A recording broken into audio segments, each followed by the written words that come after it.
Okay, Kessben 93.3 Kumasi, Kessben 92.9 Accra. So DSTV and Oja channel Osabakan also 364. Go TV Ubenya 121. And then so Yababa Trasi Dagudi Munsem Bremo. Yamobiachi and then Anopay Eba program yi eso. Don't go na yebepejemu ma breaking news before and so Ababe Trasi. Unsabeke our digital television bia so sounds na DAB plus receiver and crying Kumasi Kessben 3.3 unsa ebeka live e won crying any Kumasi enye e honkwa multi TV decoder no Facebook YouTube unsa ebeka money and try na yemfa foforo kra ensan emremo 05515 99933 05515 99933 Usa ebekayen eye WhatsApp line on sabekayen also I beking kind of messages no and so I'm about a video and now they bar 0244 263 902 0244 263 902 and no any WhatsApp line between the videos afaso and so a brain Montana the 20 member when I'm here to about no day a brain and no pay English League Cup. Matches are a course Nafe La Liga and a Hong Kong US Open transfer stories and they were Kakra Wabuano de Brave among for a crowd. I'm train say Odi a brain. And then so ye chad ye Kessben Cashport star 256 star 2 hash star 256 star 2 hash dial. Now I select a year number 1. Kessben FM Kumasi winning na mencho 2000 what winning bia mecho 2000 cities. Wo also na wa your phone so na medical cra 100 cities. E ba be guso de ama oni ba be duo no. Me the 100 cities e ma obia ene anopay. Nti wo wa check phone no. E ba be guso de ama. Montana Godfather say nyame adom na nso e. Nyakopon adom.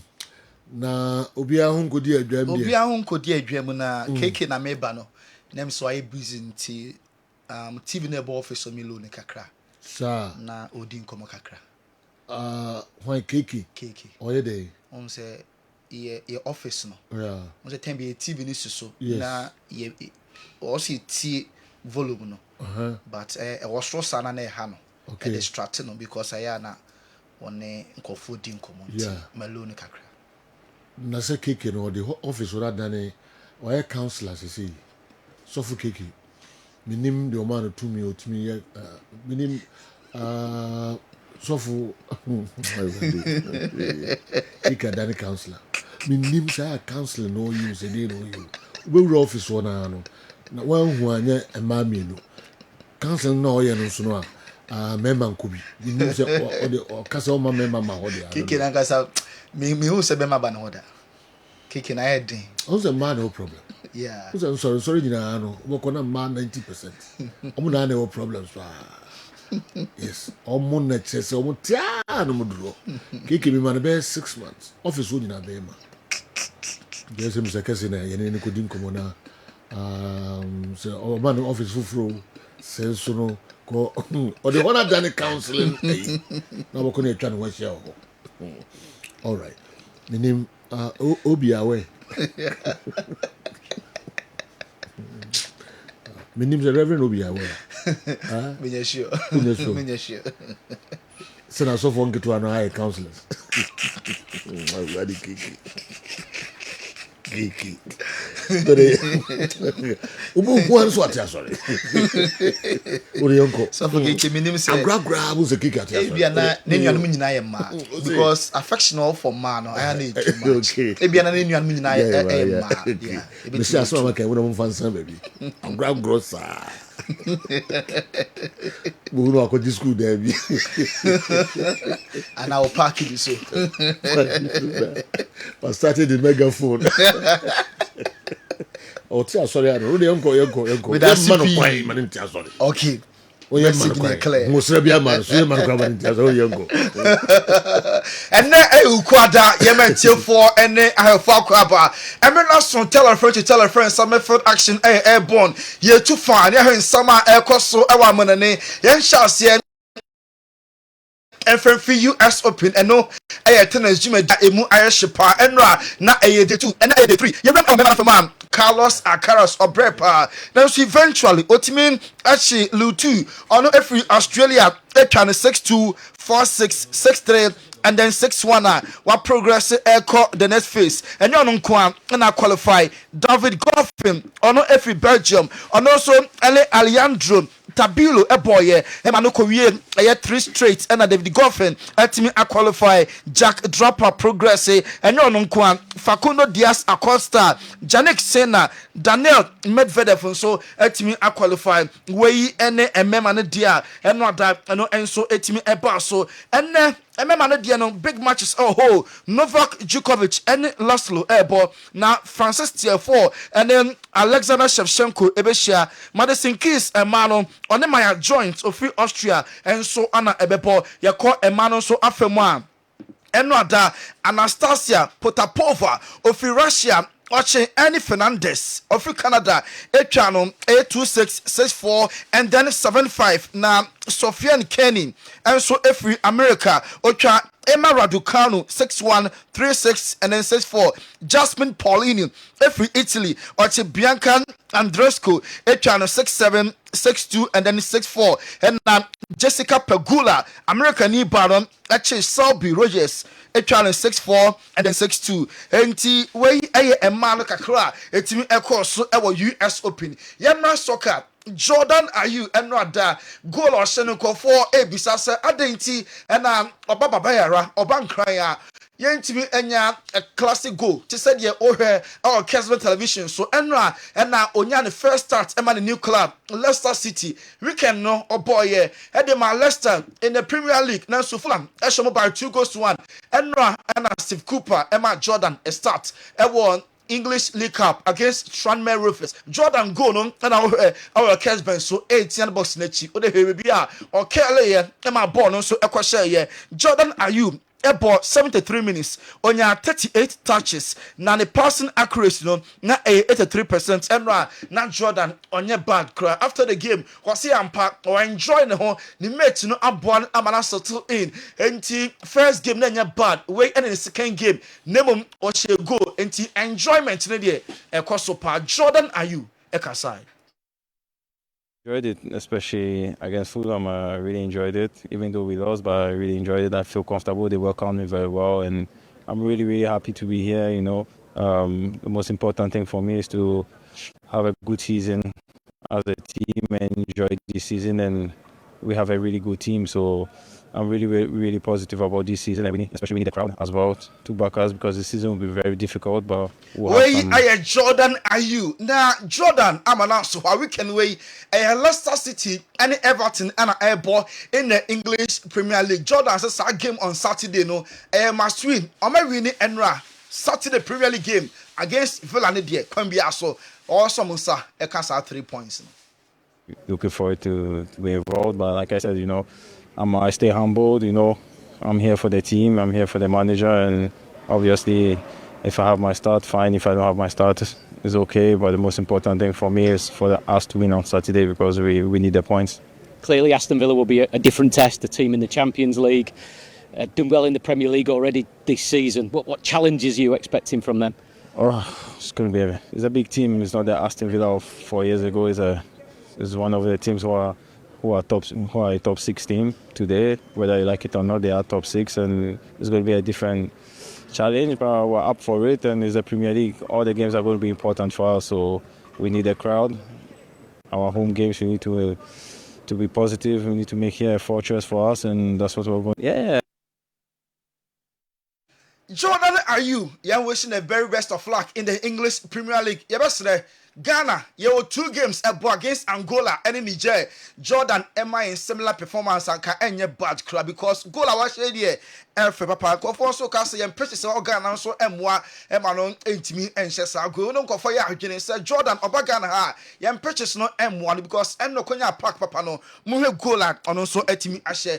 Juventus and Randa meeting echo so between Federico Chiesa, the agent Folly Ramadani, and yes, sporting is there on Juventus, Amo director Guantoli. enya lunch omo ekodidi omo komo kakra ne nyina no emfa move a Chiesa oye to Liverpool eno ada na ebeye clear say boy no akan yes actually Liverpool is Premier League no apeso oba Juve and the agents no ehia omo enso finalize niema Manuel Ugarte make us say our current Manchester United medicals no koso den na medicals na oye no owia obesign enfie enum contract eno ada na United any Nicola PSG agree 60 million euros 50 fee mutua now 10 million ababaye add-ons almost sound so our 10% sell on clause so United aton Ugarte ema another club amo 10% sikano ebeko edi ama Paris Saint-Germain enti documents no oma exchange awie Manuel Ugarte ewo ma United aso ya ono enso eye ne medicals Tammy Abraham to AC Milan personal terms there. Timing and AC4 awie. Yes, since July, about 2 months ago. And boy, you know, and AC4 a kind of personal terms. Now AC as part of the deal, no, among the elected Selemakers, also included no in a deal. Now Omlitika Accra Atatuo Ama Selemakers, Abebo Eddie Ama Roma, now Tammy Akobo Eddie Ama AC Milan, among and so a football club Inter Milan, Emma. Defender Denzel Dumfries contract extension na omo guswa omo deal pa because boy you know omo ehia no for ka say omo be turn pa or something send the contract enti Denzel contract extension by the close of this week there na Inter for no am an long term contract money enti omo threaten the contract mu e de amano enra Ronaldo eshe free kick emano pano ye be kan simple because Ronaldo ni 64th career free kick goal and our Kessben so also about 33 our Madrid 14 Man United 11 Portugal national team 1 for Juventus and also 5 free kicks for Al-Nassr na Ronaldo where he earned the second goal of the season, the 4th goal in all competitions for Al-Nassr this season, the 68th goal in total for Al-Nassr, the 26th goal for Al-Nassr in 2024, the 549th goal. Ebani leagues our bona leagues matches no do abon who goes nkwan 549 and ebani club goals was and carry more and no 769 and no clubs out do what bought any goals was or the national team any others number come with there and 899 just one goal now Ronaldo at me reaching goal number 900 na eno so ya assist into the 17th assist for Al-Nassr and na the 25th career senior assist e won football career mu eno da Ronaldo enso e de ema to ko Saudi Arabia there obi ase Ronaldo officially Chelsea enya open talks with Victor Osimhen. Chelsea enya brepa eno ye beka Ivan Toney ene omo ene Osimhen enko for the agent no and start here omo deal enti afa Chelsea intensify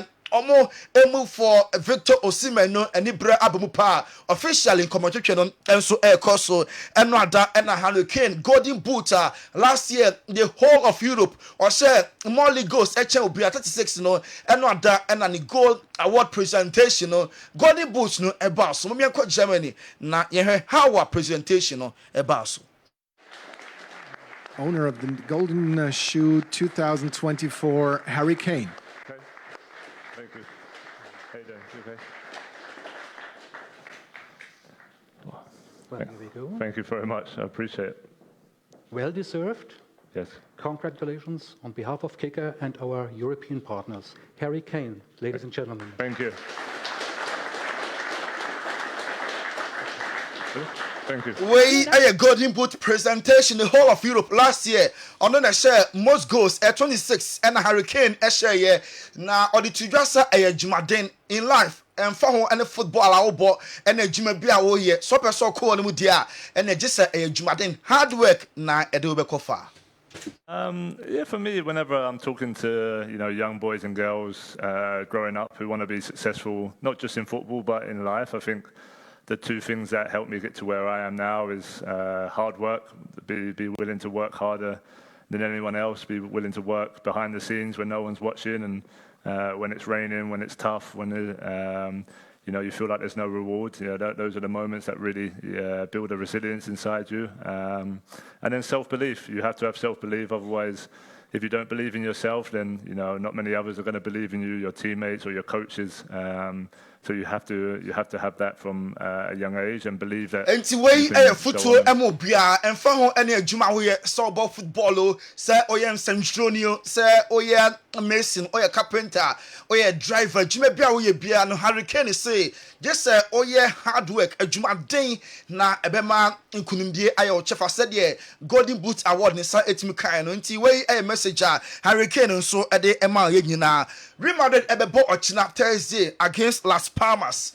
Away game for Real Madrid. Now they say Las Palmas fans are take it no. Omo said Tom. A real still of take it because someone said call for Pina Vinicius Junior and Mbappe ahe ama omo ato ebo no mu enti say auto take it no to say bia 20 cedis call for ton 80 Ghana cedis Spain because Ochina omo be who killing Mbappe ama say business about panty black market course our Las Palmas mom and so aso ye eno ada Barca ekodi nkunim share Rayo mienu ema Rayo Vallecano eti eka nimu baako our Spanish Premier League in 3 games Barca ekita 100% record omo ashe 3 nyina na 3 matches no the same scoreline and I repeating ho Barca Valencia 2-1 Barca versus Bilbao 2-1. Barca Rayo and also a 2-1. And every game, Barca shot 2 goals. Every game, Barca conceded 1 goal. And another game a course so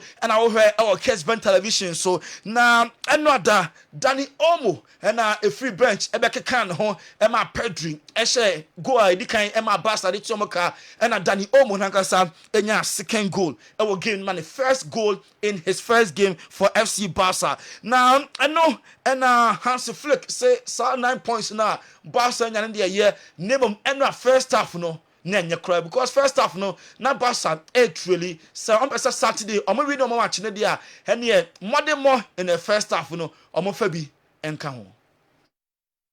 Of course when we make the right decisions, so not say okay, now we have 9 points and everything is good, so it's not like this. So we will analyze everything and then, of course, on Saturday is the next match and we have to play better, much better than in the first half.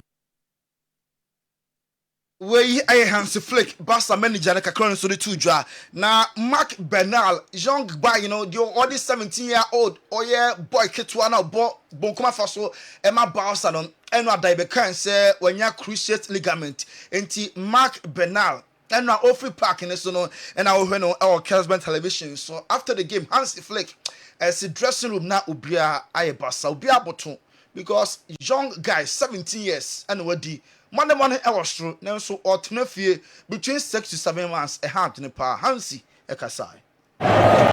Not good, but I think also the team, you can see it when you go in the dressing room.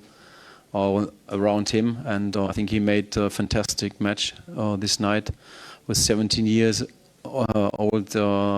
Such a performance, that was unbelievable.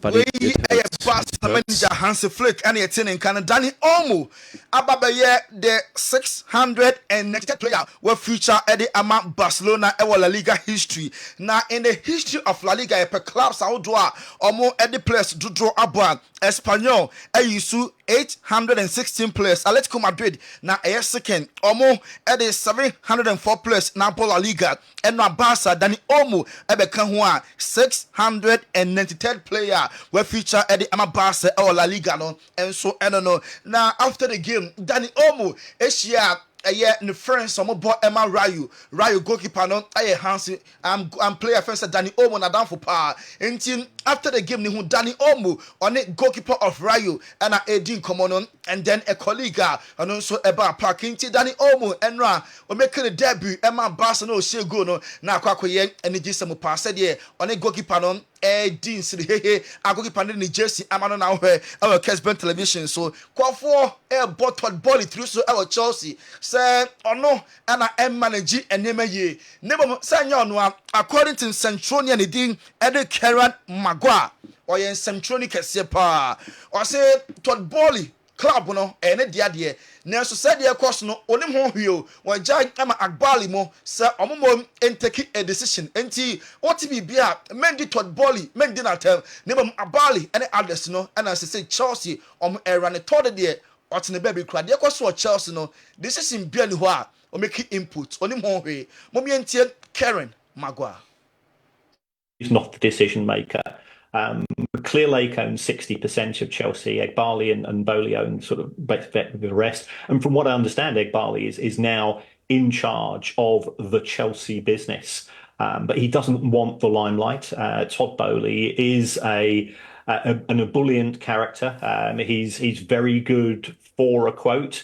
That those quotes then become legend in we their own. Centronia or man feel like Karen Maguire or say Todd Bolly the go Charles no we jai Emma Agbali any others no some mom and take decisions and for Emma Chelsea Football Club na yes Drat York say Man United Everton Hack on your elite manager.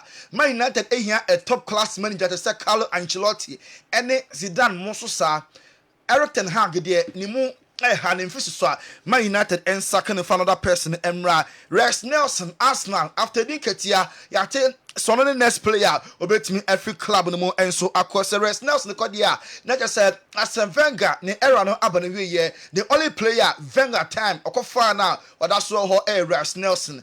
The rest will be a Nelson, a Kodia, na. The end of an era for Arsenal Wenger and so at me about so Darwin Nunes Arsenal for penalty by Friday before 7 on the close Liverpool for striker no na Arsenal for I make attempt so many Darwin Nunes among and so award winner Wadaroma yemfa enko for close Tony Montana yemfa enko for close ensem no ensiha na fe yento aso me se encheme da me ba na ma be chemo Sika Kessben Cashport. Me ma obi winning 3,000 cedis. We got 2,000, but me call 3,000 cedis.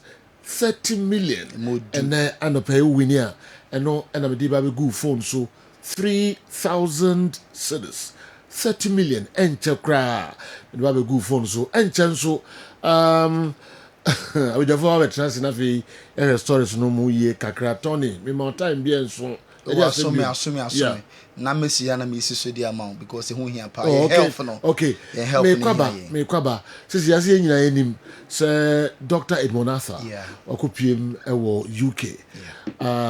Meetings ahodo, conferences ahodo, and nhyiamu ahodo and on the amount for Asia enya sem ketua kra enche me den krato no ebeto edwa na meetings ahodo oye ewo ho ne amount for mo a omo ehia ewo ayaresem no enya sem ketua kra ndi wo UK na botem ho ba bia opese oni eye Dr. Edmond Arthur Balm of Gilead edi nkuta ho na oka ne ho na oye wo mo a yesrewa number is 074 622 35977 074 622 35977 and I say 059 2968 984 057 059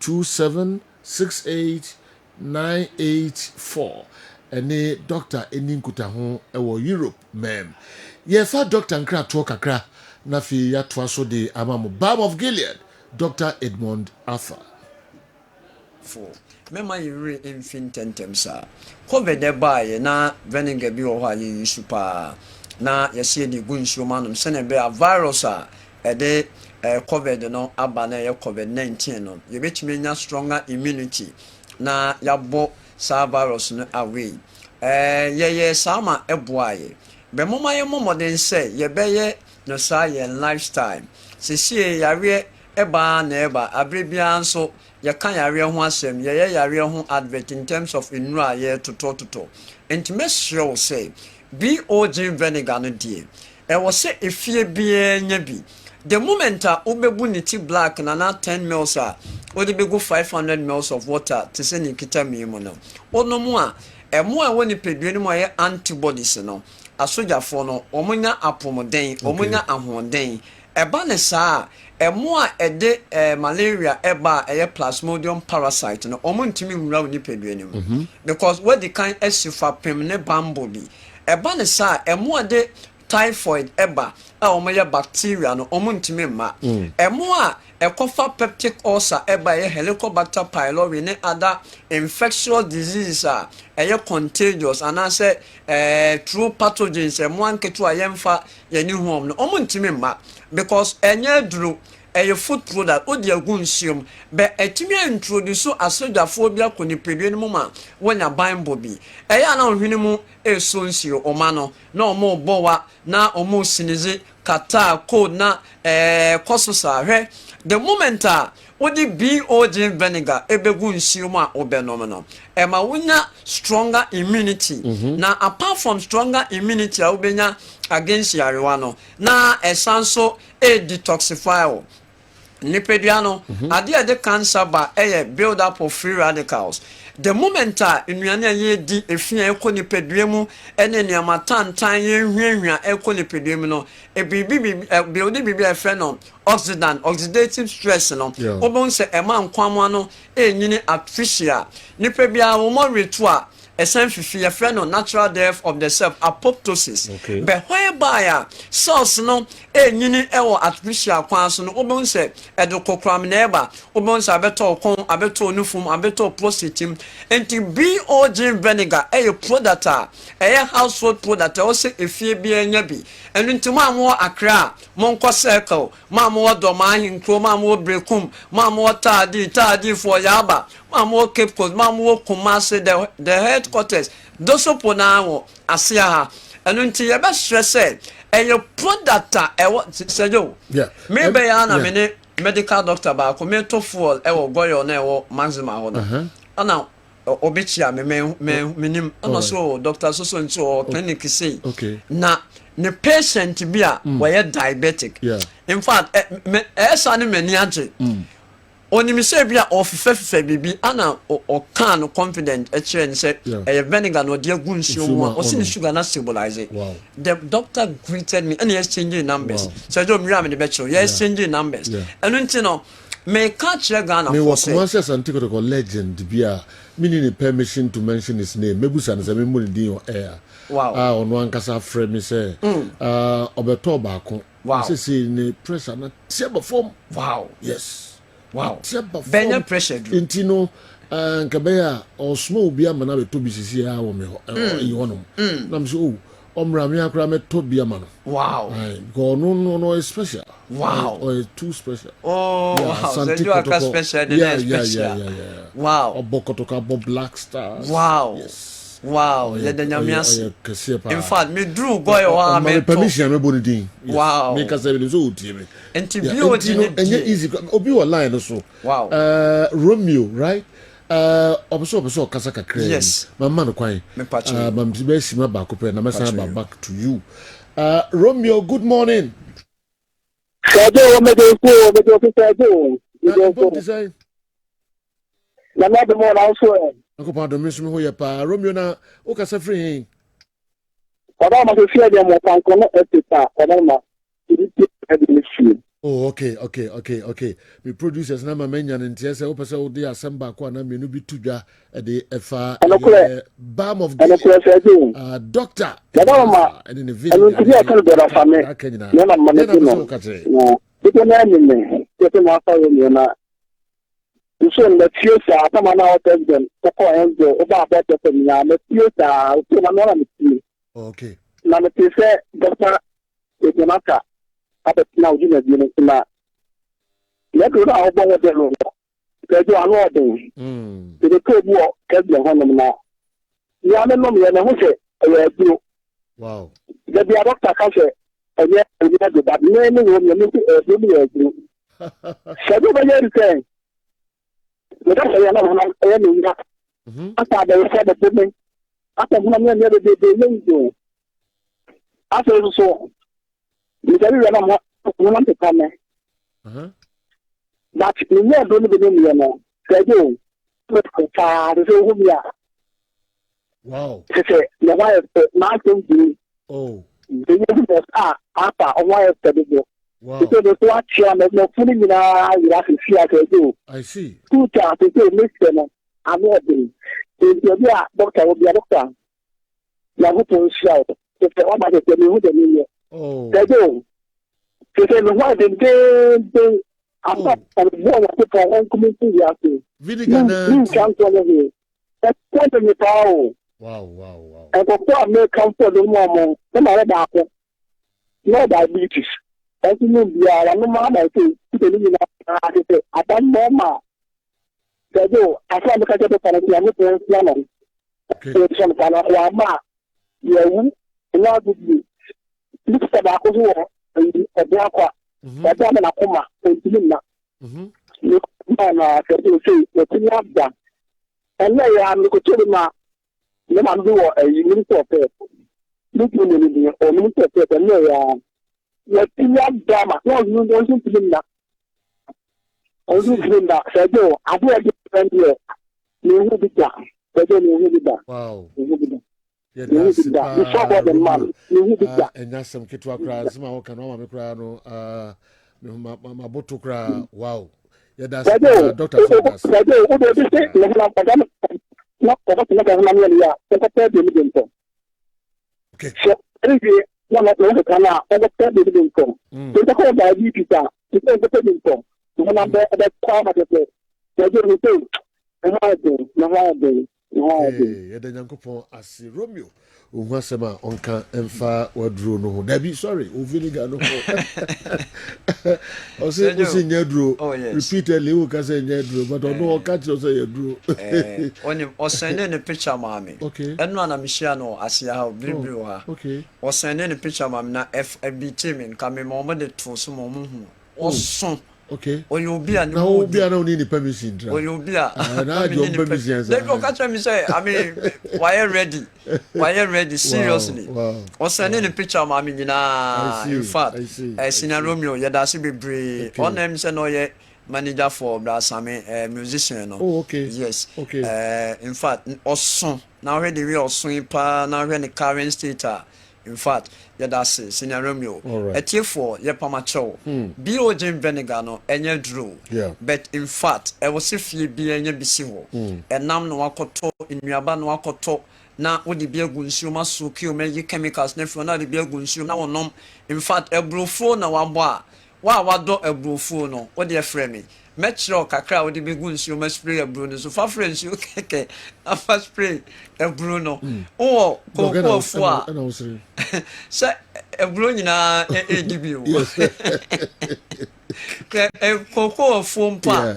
Wodi agwe kempenfo na kire obi bia wie no. Fa nsuo gu knapsack spray enim na fa bigu you can say okoko no ma mo sewi ne western part no na mo fa bi spray so na wan kasa obehu de ebeko in fact ejo bi ogene die e so bi enya bi blue asia no mo ana circle ana ofre ya ye be kire oba bia obetimi ansa akan bi numbers no eye 0539 86 38 0539 86 38 and 0240 51 2171 0240 51 2171 so those is power boss and upspam no I think can say omo to bi no omo ase omo ba bitu aton na me say o de ye bedi nkomo wa chire for permission bi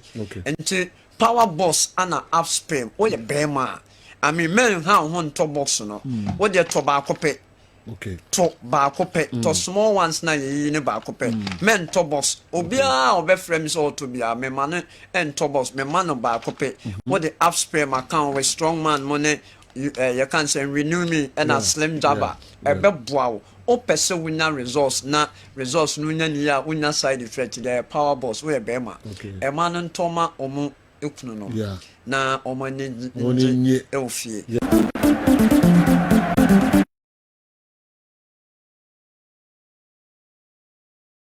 Ema munyina akwa babiom ade ba Kessben television Kessben 93.3, Kessben 92.9 Accra. All right. Emra so say you hear stories no emo kakra.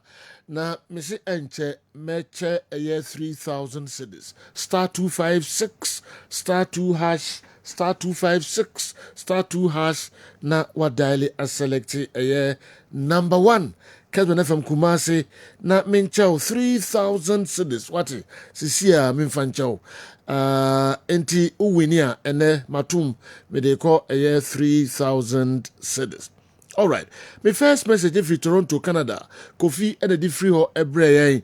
I want to ask Andy the same question he asked me, which was since when did I watch a league match in Ghana?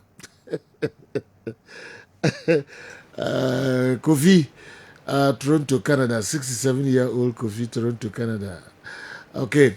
Andy, since when and where did you watch the European League matches, the players, the referees, and the pictures you talk about on your show every day? Newton and some of you keep on highlighting games played at centers in Ghana and elsewhere. Does he watch those games on the field of play at the same time? Kofi anyway free Canada and so Abrayang. All right. Afe ye kwa we osi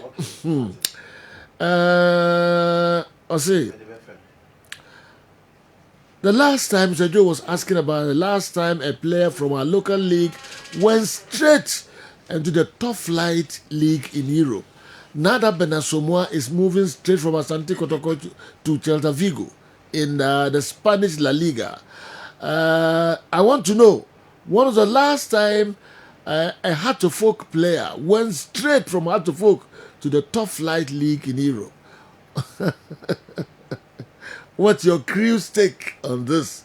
Barros, anyway, every Bibiani and so Abreye. Andy, okay, sir, we wish us a question. Send me it's our discussion. Yes. Now see you here pa. So being a player from a top flight from the Ghana Premier League. Yes. Straight away. Now they didn't go be a EPL, Spanish La Liga, the German Bundesliga, the French Liga. Yes. And you know, we crowd the only most players I almost any chance to know your national team materials. Okay. If you are Yakobo under 20 tournament, Yakobo under 17, Yakobo and Black Meteors, Olympic Games. Yeah. Now on your chance at the Europe. But in as much as Benasomoa, when your chance to be part of the under 17 and the under 20 or when you call up no. When Timmy has maintain a position in there. And this one is clearly different. You know so be straight away. Whether so or the junior side, the senior side, it is the Spanish La Liga and general are very difficult. So be okay. I have a question for you. Oh, okay, go ahead and ask your question. I've noticed that you haven't been responding to my messages lately, and I'm wondering if there is a reason for that. Anyway, I'd like to ask Andy Kem to analyze the potential negative impact on Bayern Munich if they allow Kingsley Coman to leave the club. Thank you. Sir Fresh, Takwa Huni Valley, and Adiwe, and so Abreye and Anope. When the transfer season is over, they'll hear all comments, all sort of comments from Chelsea supporters. Okay. Kingsley, Domahinkro, and so Anadiwe Abreye. And Temako and the Honafi latest transfer stories, and so or the Abreye. Good morning, Sir Joe. I'm Taufik Osimhen from Accra. I want to know about Osimhen's transfer to Chelsea, and also his number one best fan in Ghana. I'm his number one best fan in Ghana. I'm his number one fan in Ghana. Okay, I love him too much. VO9 to the world. Okay, later I'm share other messages, and so. And the Kofi Toronto Canada message or the room here. Yeah. But now Emzo Bekan Ghana League as 70 pitches as 7 name exactly what he said. Kofi was said the last time. Until the last time we ball Ghana. Because I Canada so many years. Okay. Yeah. Oh Busa also. So okay Europe assembly baby, ne players, ne referees, ne pitches, ne the cake. When was the last time I was over matches for Europe? Okay. the question that I asked has no connection with his question in the first place. Oh, sir. Yes. Okay. Okay, say local players, na Sir Franco can local players the blasters. And I know no person or say you local players now have been with me a blaster in him. Okay. Na me busa say your first for no na all can dia. Okay. And young one. But in recent times, no, who is that player that he feels he can start in the Blasters? That was my question. Okay. So first, if one idea, so first one idea, baby. Now I do a more rural blaster. The last time you were talking about Eric Bequin. You the likes of Godfrey Debois, our Bob Blaster. Meaning Ghana played the game at the Barbara Sports Stadium. He was the leg back. Yahu Shila Eliasu. Yahu Habib Mohammed. Yahu Issa Ahmed. These were players that were good enough to start for the Blasters. Even in AFCON games. Issa Ahmed was 2006 at the World 2006 in Egypt. Sheila Eliasu was 2006 at the World Cup. The biggest stage of football. Na me busa say Oshie League ni binansenya. You know, when the say that person will fit to start in the Blasters. That was my question. It has nothing to do with Minko Ben about that. Minko New Camp that.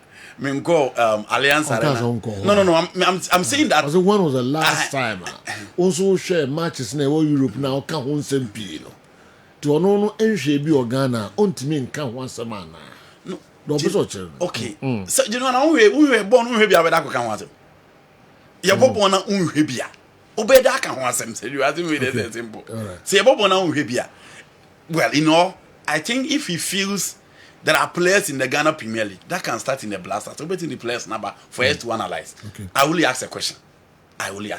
All right. Say your league in Ibino. The last time I Ibino, that pay. But se Kofi se utia, minim se Canada say o ma sorry anopa. Se utia on my names that he feels can be part of the Blaster or probably start in the Blaster because you know players near the Omko Blaster. You do Omko back one name you know the next call up Omogira. Okay. See the Frederick Asare corner and say Oko twice. But Enclave and say coach to add the list or the Beba next week for games. No, he's not part of the list. Into where you see. You had the Dennis Kosankoi. You had the Richard Atakoi.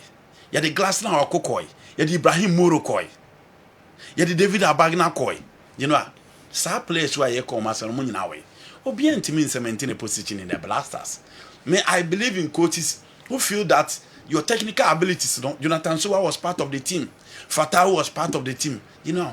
Omukra Korea no more performance not depo. Enka board enka unya chance to be at the topper. Enka ko wanim. But ye players ye do ma national team awie. Omopa no more performance na be depo. And you can players obia. Obi untimi no obi ensinchen. Obia. The recent one is Frederick Asare. And everybody is talking about Frederick Asare. Say even the Kotoko national goalkeepers no omo ya lazy. And you know if you follow the sequence, Moise Poate no about Frederick Asare, no about Dan Lad. Omu nyina performance na ntimi an top amane fancy mumu ma kotoko technical team pressure say omu change goalkeeper. No mu ma the new one na aba na bia. It say the technical team needs to work. And could be a blaster goalkeeper. And ka question free here neighbor. And I find a question say I didn't think I keeper aba na man chance man nebi. Enti ye players na ye ju omu di no. So omu kosoro ho a omu ntimi ponka ho. And for me, those are the areas. Intina me busa my question said the last time that he won the Ghana Premier League in Edabe. All right, Nami Aduma Kwesiada 3 p.m. Asante Kotoko and Vision FC at the Betaiso Cape Coast. Oh, okay. Yeah, Sunday 3 p.m. Okay. Kotoko Vision FC. Okay. All right. Kujo aka Chinaman. Ashaman Zongo Laka, or say point of correction, sir. Bernard Somwa is going to Vigo B. He's not walking straight to the senior team to play in the La Liga. And that is the difference. Also the air banner. Okay. Okay. But you know whichever the case. Ma Kotokofono Vame Ibia say Okobo La Liga. Nemum Oko Celta Vigo B. Sana Zongo. Friends say Chinaman eka obie nya biankope said you obie nya bia Se oko South America, no mkoto player na so oko bo se we go bia obi an celebrate. But those things are not common. You know, a player on your starter of Kotoko. On your starter of Kotoko. Now when you chance to Celta you go be, are you saying Ghanaians don't need to celebrate? And our boy in a trendy and you he was all over the place. Into Obianca so Okotu I go ice pass. Obianca so Okotu Unai Nunes. There be. But you know, a idea and you're very common in our football. Chinaman. Into so be moved to La Liga from the Ghana Premier League. You know, news. And if Kotoko fans are celebrating, allow them to celebrate. Because the other side and come celebrate. Team BNU or Ghana. Said you. Say a free cry. Free. Who the other player and cry on orientation can on Samra cry. Your clubs and best celebrity. Sure. Yes. Okay. It's idea fans they celebrate. When you're home celebrate. Is he saying that our foreign players to the national team, the Black Stars, are always better than the local players? If so, since when did this assertion or development start? All right, Kufina saying the Abba. Twaso. You transfer stories, kakra. Na the Honorable Kojoba Ajma ascend their mama no pay no enche. Medibet TV so yes na obia so ahwe we free so enye because what the mamia akogu baby the wood upper delete automatic download yes what the buy honorable good morning honorable Kojoba Ajma we are obia dey now dey mama no pay no ebeko TV so enche kura. All right, you call transfer stories no so kakra. Okay, general transfers in this see akwa kodina Italy and England. Me na my Bayern question obi busa no eno so Jordan scored a very good goal. You know so why Jordan go na na effect. Sure. Yes. Now, minim so obi e twen apɛ transfers a eba so e wo the Premier League. Which na na mo man hwɛ goal no, mo man hwɛ goal no biom. Tony ayi ni bebrebe but mbesa man hwɛ. Yeah. That is a goal. Jordan Ayew. Oshe the Emma Leicester City. Wow. Cracker, you know. Cracker. Beautiful goal. By all standards. All right, yeah, it was so. You know.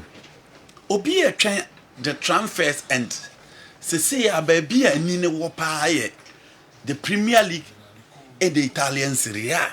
E ho na transfers na ekoso pa. Me wi ana ma hwe no Barcelona model ball mo ball no anim. One of the best performance from the Barcelona team. Na Genoa Merao. Now, transfers no Genoa. Yeah. Enra ena ekoba say. Chelsea about Remo Brentford. Last week in command free England they ban say Michael Mirero. Tima and I say omoye fe Nigeria ni na owo Saudi Arabia no. Ono na eba begina ma Alali. No ma ba be fa branti aye fe no eye Avantoni. Na Avantona kachire eye Arsenal na omo pene say ono ope 350 plus eye £1,000 a week. Wa wunya ready to be offer no serve eye sika no onye na de so no be siaka. Okay. Into the Saudi Arabian club no me ready to pay Abranti FN Avantoni. You know, do na nkan kosi ene sa ba say enra de team aye friend no eye Chelsea room so mo kwa kofa Abranti FN Avantoni.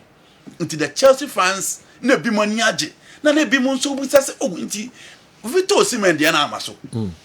Now Chelsea ball e Brentford.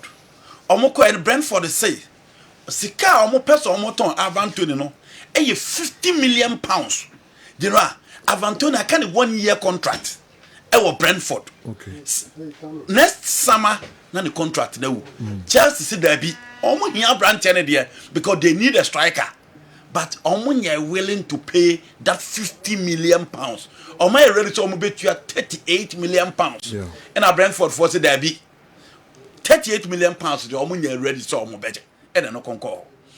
Now after that bit and omo fra opani e fel Roberto Calenda. Se meka Roberto Calenda or ye Victor Osimhen agent. Last week opani e fel Giovanni Mana, director for football e Napoli. Eba be PMO England NHL for be bon komo on Romelu Lukaku.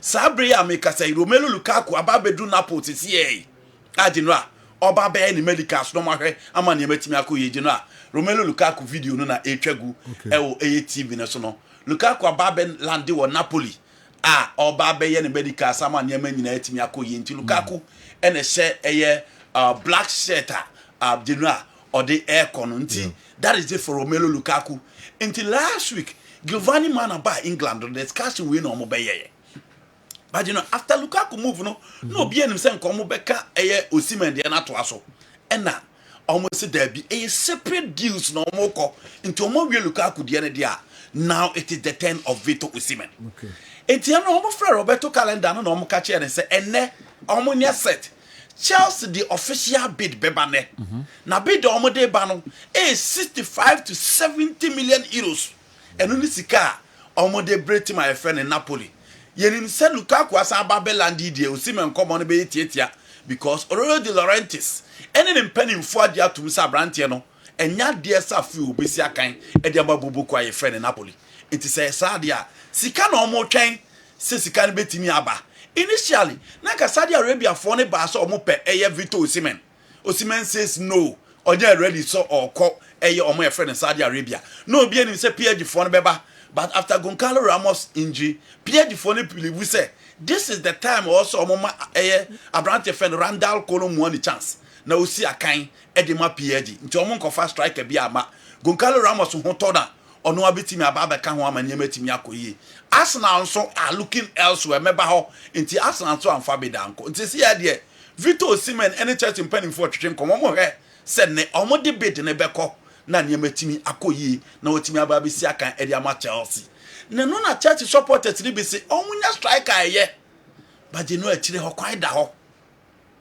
Chelsea fans ni bi no omakoti agu omo social media handle ho and omo striker ne de ye but actually ho kwan da ho na Chelsea are known for arranging the back line na ni mu nso ho ayehye enti omo ko gina for fana Levi Cowell because after the see enkre ba ne say they no emfri na enkonkosi fiada de na omo de na Newcastle United because Newcastle United epe magway Abrantia na ogina central defense edema England in the Euros free Crystal Palace na academy Crystal Palace no basika omo de kokopiem Crystal Palace the Crystal Palace no ade so meditate scan enti church for hwe so omo dia de see beko Newcastle United na chiri ho no e ho asa ada ho bio na no na general mi hwe ba na me ka chese Franco say Milan screen ya opi eje omo mane mobi e o sen ka chese mo ya han tentente because Saudi for na ba omo noke so omo na mesi aka mfa mo general e o sen ka Chelsea tia sa di nim quick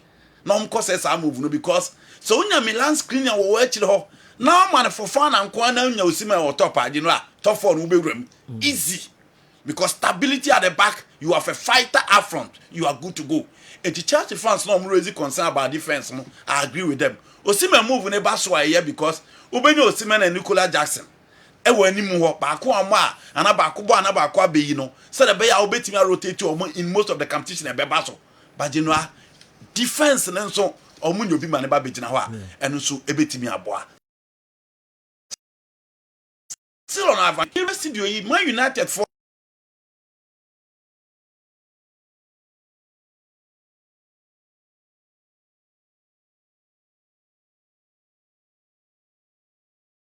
last season Omukofa Rasmus Hojlund from Atlanta Omukofa Joshua Zexi from Bologna still any more on said be no enkaye until United for so remember Brentford as well am get on be na Branty now no so tina Babylon man metin akoyi last 2 seasons he scored 20 goals in the Premier League last season out of 17 games or share 4 goals until now form na no nyese after the betting issues no but you know he's a good player and obi a Premier League na 28 years no or huge experience in the EPL say onya chance no oba be pie obobuku no obetimi aboa afront Juve for twen sa Branty friend Jadon Sancho almost the official bid the beba ne oh na wati Raheem Sterling ne Sancho asem na no de Jama se Franco no aba be kana se no se sejo mo de Sterling be kwa akode Sancho de ne na chese mo amase enti tima ye friend Juve ene good deal ena de papa so de Sterling kode Sancho na Sancho mo Rangers no obi na obitimi etu no enti no pa akode na ide Sterling no be there United Sterling so Rashford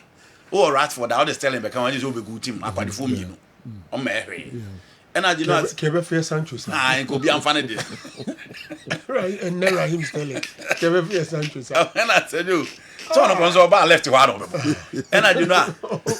Chelsea anymore. Senior Mako yellow in Kuku I say, I'm pray for position. The Mount Abibu and can't was him. Mount Abibu and can't was him use alcohol. And surprisingly, players from free Chelsea by United, no, I'm so about winning more. Do you know? Chelsea anymore, Raheem Sterling, Sancho Dabra can say in Kuku crowd or by a bench player.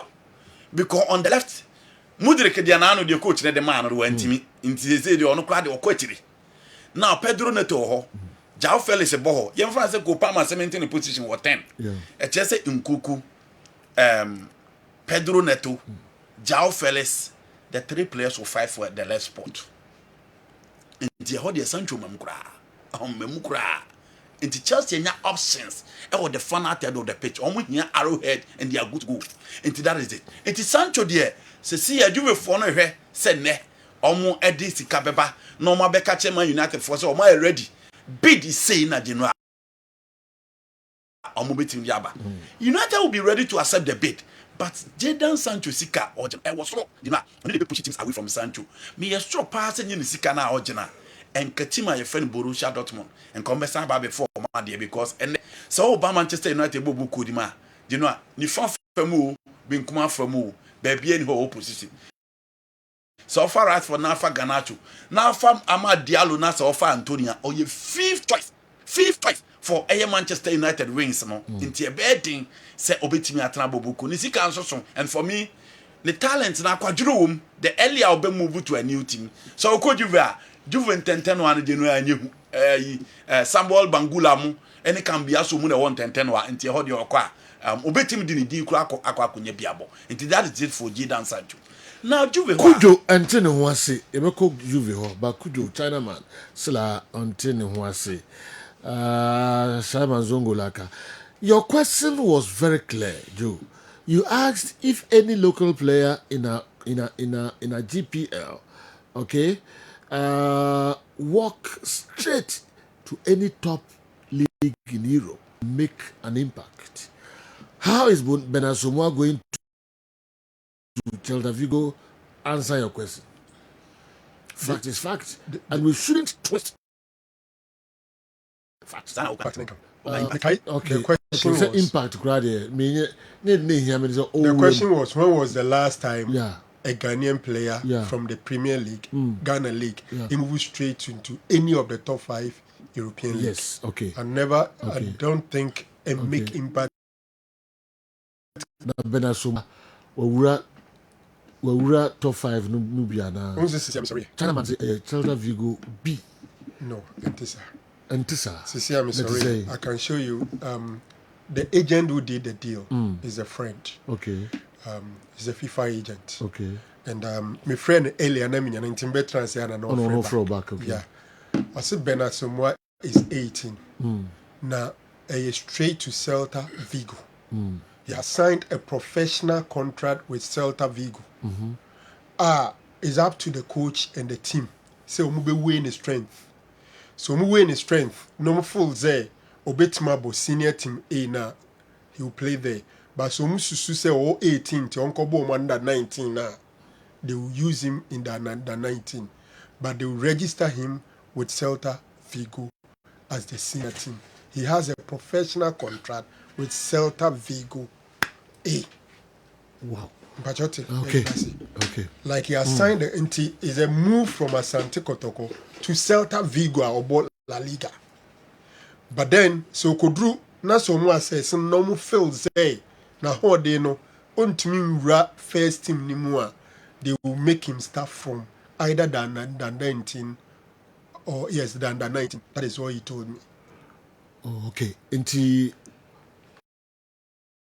was signed. It's not like he has signed for Celta Vigo B. No. Wow. It is actually gonna make it 15,000 now.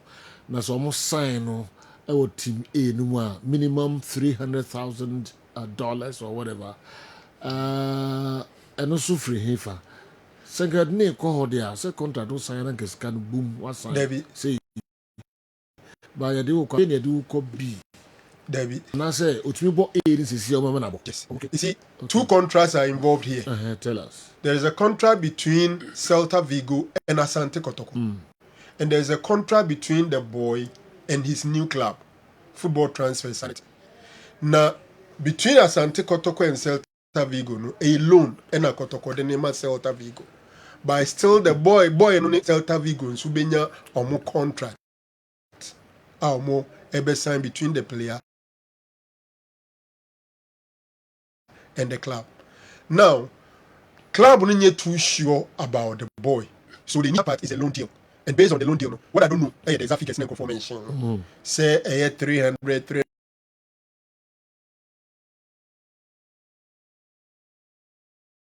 Yeah. So ni ma bit ma kan kire me say e go through at the shame ni so mutu 300,000 and 350.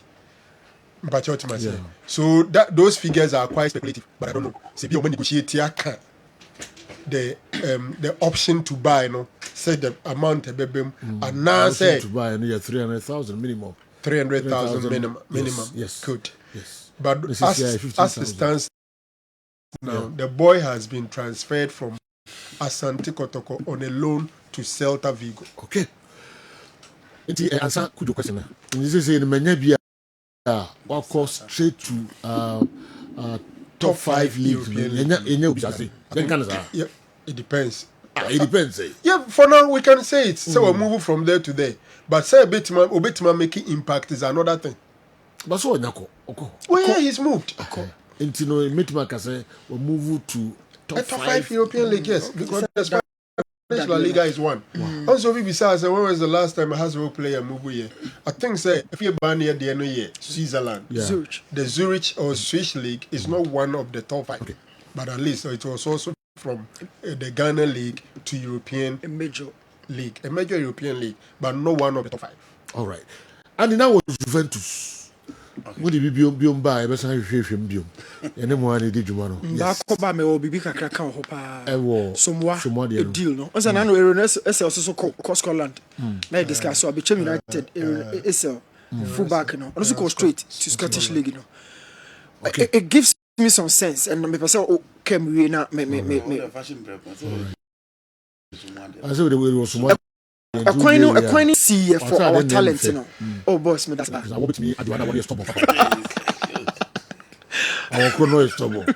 That's how we was soon. The mechanic on the Hano. It's in the free. You media and I made the some no. We feel about So I'm saying pathway no that so hard for your youngsters to these clubs. Even your complaining your football team or mon team chewa say no more yet these guys you know bakum you be call ya no call big club. It gives me some sense to say it's a pathway no close see a yi pa Iman somewhere playing in that squad na mudasi mu airborne. Na dwena ko de ko say any last squad there no boy na dwena de ko. So we can keep on improving your league, you know, by maintaining some of the top players, you know. Not just a one crown no more league, you know. Because some more crown share big boys or no more boy you. Any madudu any kujo do betima ka so be two Ghanaian mo squad no bomber mu yedu. And on also called Dundee FC no. Dundee United. Yeah. But someone who I'm on our ball. Yet Celta Vigo is big. Celta de Vigo is big.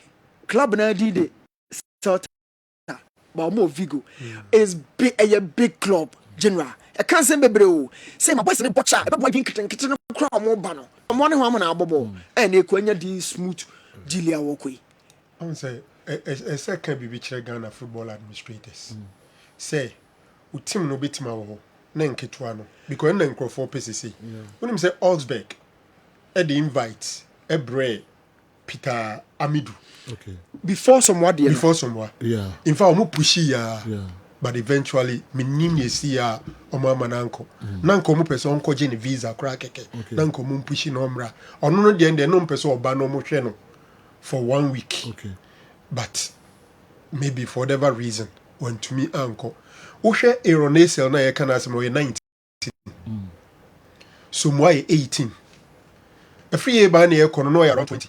As a chance omo mpe Ghana players no manyi no. Okay. no ball league no ye nti necessary clubs ni hwe youth teams ni ye nti so youth team no hwe ni ye na afei de o mano one or two appearances in the senior team so one of min Kaiser or started Kotokobe 3 games last season crowd o frechire o mano abebo baako o mano abamienu sa all they need is that guy no talent into umrana yen developing the way developed or had he say no top European clubs don't want it. Yes. Because fan omuchidi say e bi kro omumfie no kwa animu. Enti se na we Ghana team no ani abrea. E se we youth system no na ahwe ni yi. E bre na sisa say o top. Amankura is still here. Okay. Amankura is still here. Menjwe ogidi we enso abreye. Na ma mention no quickly. Shelter Fortuna and ode omo okay, but I mean kind message now they can home by now say please bro check this. What Andy is saying isn't accurate.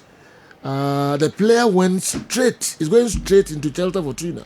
That is a 3rd-tier league, Shelter B.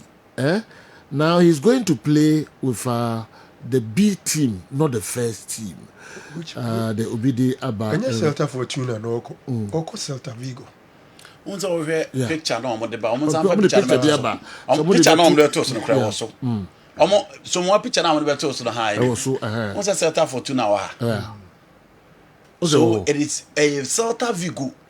But or cut down. So if you want to follow the Fortuna there. Yes. And until that figures no e wo mu say we we are the end $15,000. Yes. But so to me and make it first team no dia. Yes. And over 300,000 minimum. And Vigo na sign. Vigo na sign but he will play in the for Celta Fortuna. Let's say I feel a deal no the call you know. And also confirm. Yeah. And the Mourinho got pick no. And then the bar. Yes. After some couple of games. But in all this, they makes me kind of say agent the Chrono a very good agent. Move near big. Oh, you know whichever way you look at it, you know. Oh, I know him, eh? Yeah, you know he's a big agent. Look at. Oh, yeah, big. Yeah. Because now he's based in the UK. Ubetuma can say, Sumwa ni age, you know. Oh, your GPL, no one of the best. He might not be the best. Aziz dreams. Aziz dreams more. Aziz dreams. And yet easy to you know sometimes agent yeah. Okita also so. Yeah. I can't. I'm going to bobo quiet toward them. Major part. Yes. And this agent, I don't know, it's a later or mommy permission, I'll just mention him. Okay. He's got a couple of players, crowd Black Stars. Yes. Oh, okay. Okay. I'm sure that he worked it. Okay. Strong. And they'll deserve the credit. Okay. I don't know, so we can't get but I've just your very good players was sister when the movie can say. You're very good players. Yes. Yeah, but why is it when your agent okay. Obe pave way in the amount. Okay. And agents ni be brain so no. Omo track record ninti. Okase player where you good at club okay. Or the history. Any players and you know the difference between Newton and player no board is also be the say Ironesela. Yeah. Wabo under 20 nkuwa 3 times. Wabo local blaster. Wabo black meteors. Until profile for the national team is rich. Okay. But so more when you call up pope, on your part of any national team for any competition. Yeah. Until when you are giving to the agent, you give it to him. Okay. Because obi bon national team na all turn na enyeden. Okay.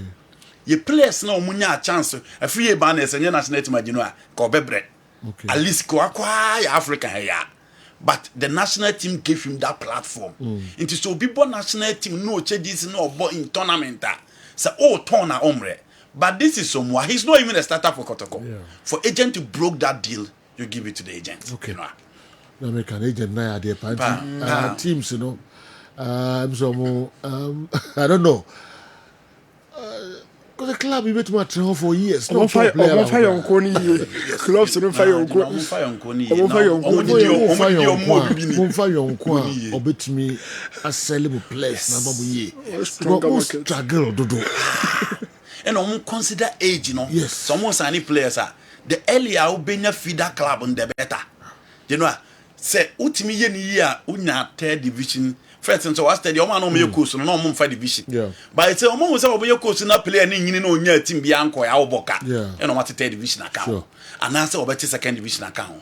Until your team is almost 2nd division. mu say age na de obi achiti de but so 19 na be hu on car so e bia de na wabro so ay 20 it obi ho asanity and no to me boa class no so obi ba so ope player because you know na o car so ope player who videos are no obi say age yes okay no I do a passport then no I start the deal nti whoever broke the deal you know spot on don't form more agents sorry papa yes na clubs no more bread players na katua you know the honorable Idrisu Haruna Idrisu clubs no Musain the past 10 years clubs in Ghana what when there's a chance na honorable Haruna Idrisu 10 years in the fa is fatal general BM be discussion yeah oh players boko team be Chelsea Gold Stars mention them omakwa ya na players na come benefiting but they could team in what they a peanut because most of the agents in the class are players on contract yes local agents na the players go abont ono din komo na obuza so contract be udabe nti wu ya na pay deal amount nti how many of them and e bobo na kasa omo performance no it me attract agents attract deals from outside Africa and Africa as well. We and Mr. Keto Kreku advice or them clubs no na why in shakra be say o may include young players ebe clubs no ko agent no o pay 23 24 25 and Lions Accra Lions mo na ton mo onu say no crowd football age no so te say enti mo nya nkola and the teams no wa o me to be amamo serious you know 2022 your top players 515 Ghana yes you see Kenya no $20,000 no $20 million oh yes o say me be kan wa ninru for the whole year inu say $20 million $20 million no comparatively Africa how many players 500 550 yeah na Andrew can quite say the free South America there is a CB home on average na romo ya say was a franco name at all I'm Andrew can come Andrew can quite 20 million who's it 20 million $20 million wow it's on the average the player be say so I want to figure okay ana enye okay but enye bibi bia say players in here to Tom. Yeah, 2 million at all. Yeah, 2 million. Yes, we scale yeah, 2 million at all. 515 players. 515. Yeah, $20 million. My question more hit huge figures and I'll drop your answer. Wow. The average is $30,000. $30,000. Inkumu say. Inkumu hit big figures. I know you bear about 13 years ago. Yeah. Seriously, agent now or this Ajuma me born Basupa. Also meaning now. I've just been told say your friend Tony. Nanya na mzima minke. Mama kame makam. Sano obi di abrem sisia. Obi say makam born Basupa na de born na. Yeah, Tony appear. UK. Correlations why are they papa. In the clubs no yes remo Mompe agents be almost say what we at place in the say you body na wa tell you how crowd yeah say we dey anya boy what you want out of it bro you know why are they at the boy now you know he was the last time Tony why are they the last time no ko yi no yi na say em say wa meto no okay yi na me no ko okay no wa say em say wa meto no wa meto no yeah mo na ba why are they pa na omwa Ghana clubs no players no young players especially no form rura sa ayi pa na be boa clubs no players na I'm so happy for Benasumwa. Oh yeah. Onko yire no. And club na itself no say hu kotoko ahhehha atonton ya tutu team no. But somwa ekono impact negatively on team na aka no. Okay. Muda siru kono eka team no, Abalera eka team no, Imoro eka team no. All these guys no Mbella team no project ni form. Okay. Some impact na say. Okay. But aside do club no. Nansi I say ba ko graba ma wenga ba ko ndese. Bango yi no ho pa o. Fele goal against Midema. No, but if the goal against the goal against is it Gold Stars? Gold Stars no, another kind. Okay, but so ko share eyizo. Midema so share. How United when they share goal no. No Gold Stars them say Yamwa no. Amwa better money say. Gold Stars somewhat someone a share. Someone a share. Okay, now I bet I'm one a share. Hohoe no. You are right. Yes, I bet yes, let's share Hohoe. Someone share media money goes fast. Super goals. Classic goals. Bibiata that you uncle you know hopa. Be club no. Imagine a club in $300,000. And this kaketwa. Yes. Okokra. All right. Into yanko other stories. Na even also I know money brisika no so do. Scan kakra na eba na mo Russia mo pushiko. Tobo. You know, say entobo ase no. You know the intent entobo ase na untimi to ye league na ye bon. Players na ye buwi last season na anything ye jo almost microphone ko for mo. One on that this season team boy. The consistent level of our players simple for. You know, Barcelona discuss konema ho sa obi amfi. Real Madrid de ko obi amfi. We de ko obi amfi. Finally on hu sa so aba no. Na on ko tonje o muzika. Ba ye league ya ye boy. You know, last season ye ka Hamza Isa. Ni ye ka Steven Amankona. Ni ye ka Iban Soseusu yamfanto. Na ye nhwe se league na ye bebo next year no. Sa players na Oman na beside the spotlight of the Ghana Premier League na. Bo se best sa. Until you are not too sure of the consistent level of the player. Se player na consistent ya. Unim se obi discover. Ebia 20,000 euros. Unim the plan that you have for the player. Unim quality and the player and the deba. Unim the technical capacity and the mental capacity. Unim the injury situation. Only matches your best fitting so well. So you manage the player just to make sure, say, player no better get you to that height. I will bet you any scanning more. It is general scanning be bad. You reject it. But yeah, situation ain't the same. Season be a bebo be your players, I'm sorry. And untimin can say play away. Yet obi the $300,000 abano. Obi the €300,000 abano. It is no manatana. Because already team na oka so manatana no. Unko African waka say woman a bigger platform be the one. So obi this ke back otoko. €300,000 to back otoko player and I say oh. Next year me kwa ko CAF Champions League. Me ko CAF Confederation Cup. Eti me hwe me team na me wona. Me nim say team ne betime do quarter final, semi final and probably final. Eti say me share Hali, me share Sundowns, me share TP Mazembe, me share Raja Casablanca. Na me timi show omo na player ni yine ho a. Ne bona na €300,000 no. E be move to €500,000 or probably €1 million. So you know betime keep player no. But ye ka ba besi say ye players are ye cry ye dede say ye form nko blasters ni kokodura no mo retrogress. But you know omo na nka the price asset for the team. Ene ka ofa kotoko team na enka omo main asset Fred Kasari.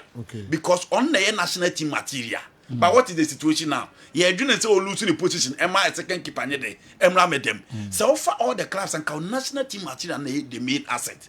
But you know those national team materials and how are they performing? Or more retrogressing. It is the reason why will be the ball back him straight away. And you have play any prayer. You know, we see Kakra or the Baby player that man and what on. So on your has to beat me a fly play and a carbontia. Send a situation. And if that is the case, then our agents are not heavy. Because a lot of players have played for the national teams, yet their agents can't get them better clubs to play. And if you Sunyai Zongo, Nediwe Aba. So there's more national teams. Your players are more national teams. Salamo agents, no, are favorable. But more agents need more connections via Abontin. Why? Why? Technical quality in so count. National team now born and yes, or share national team in Kwa. And you know, national team no share this in Kwa. Yenza say, how many of our players in the national then they respective tournaments and I would also qualify near Kwa Yakobo. Time when I near Co under 17 there be a under 20 there be an Yahi players. Yahi players. Until I agree, agents need to push and push very well. But your players na Ankasan so on national team the Kwa. So you know. And any national team player be an away agent. And not to me a mere fee. And your national team material be a you would team be a how Bomana. Unyako Sama and Adrian say the player. Una or manage you BBR into move be another than watch him. And your player be a national team be an away agent. Okay. Man consider so national team Italy you can attract because and they born the you know and they born the only agent about it. So and never local managers be many connections. Yes, and never manager. Yes, boot. Players because the managers don't even trust them. No.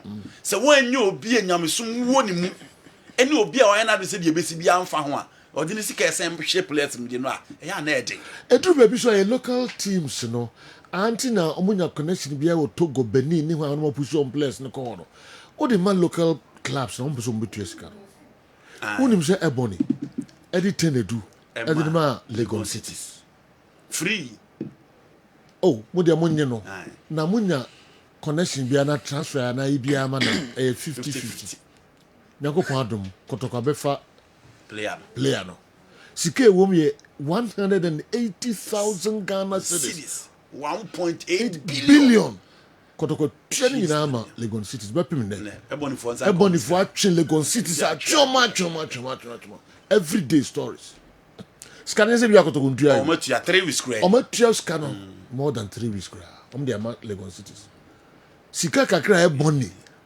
nipa baako or under 12 under 13 14 under 15 or under 17 or second division ede na ohwe o mu nyina papa akresa ade so aboma nipa baako audu no tonton nyoma no de hwe the place dakopo ado baako apie frim Lagos cities are discard sebe your news audu sika baba no ayase eno ai bo achibidi ndo omu nya omu no push omu ko Togo ne Benin ne wa adi sika dia be team and now say atina say and now stories in kwa na Lagos cities catch audu why scan so much. What is this? What is this? We are like you must say the FN into me, ma'am.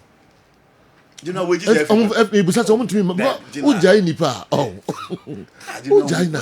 Just say, me do one. That don't find any passion. You know, some will be no kind of play and a crown before back to go. One say, it do be not 4 months on Mundianaka. A kakito being comical status. And Omokasa and a BBA told teams no more young Ketwana Brown almost see Omodo. And apart from this, no, or move for place and you almost change your moody or top no. I cried the Cocumensa from where I could be at it under 15 or do for 1 year and Newton. Bonnie, Tina do send a bit to my peer film. I feel about $1,000 and that dollars, Yamamu see this 1.8 billion 180,000 Lagos cities, Muntia Ebony Sikamano. Aba. Also, muko lower divisions na ko players de bia. To muniska. Ti wa no. Muso muntu ko big up marketing ko fa. Muko lower market. Ho ana de bia muso muko. Yes. Je se mo de Ebony na o chama ko club foforo. Kola ketwa players a wo me ko be 100. David no 100 ne say. Yes. Players no. O ko at e botra ko. Back ni so nyina wonya ba bi na wo check editia. I don't know gram nwa ko fa so hwe sa play. Omo sa ate. Apart from nkura no, omo te so ame ho a. Wa high down wo team. Oh. O ha dan wote enyefe ye hwe ni mo se na otwi nkwawe mu mfa mo sika ma o ene ni tina we de nye na oju nya sad na mo ye no mu si clubs nketo no ma jombi bia all right them e kwa fa commercials ka krebe e ba e be call Juventus ye nwie Juventus transfers no aso wie wan wie ho no unwie ye nkomra na ye nwie kakra all right me ko Daud Heba na makofa omo krato kakra bia ba e ba e dia ka rebeto abusu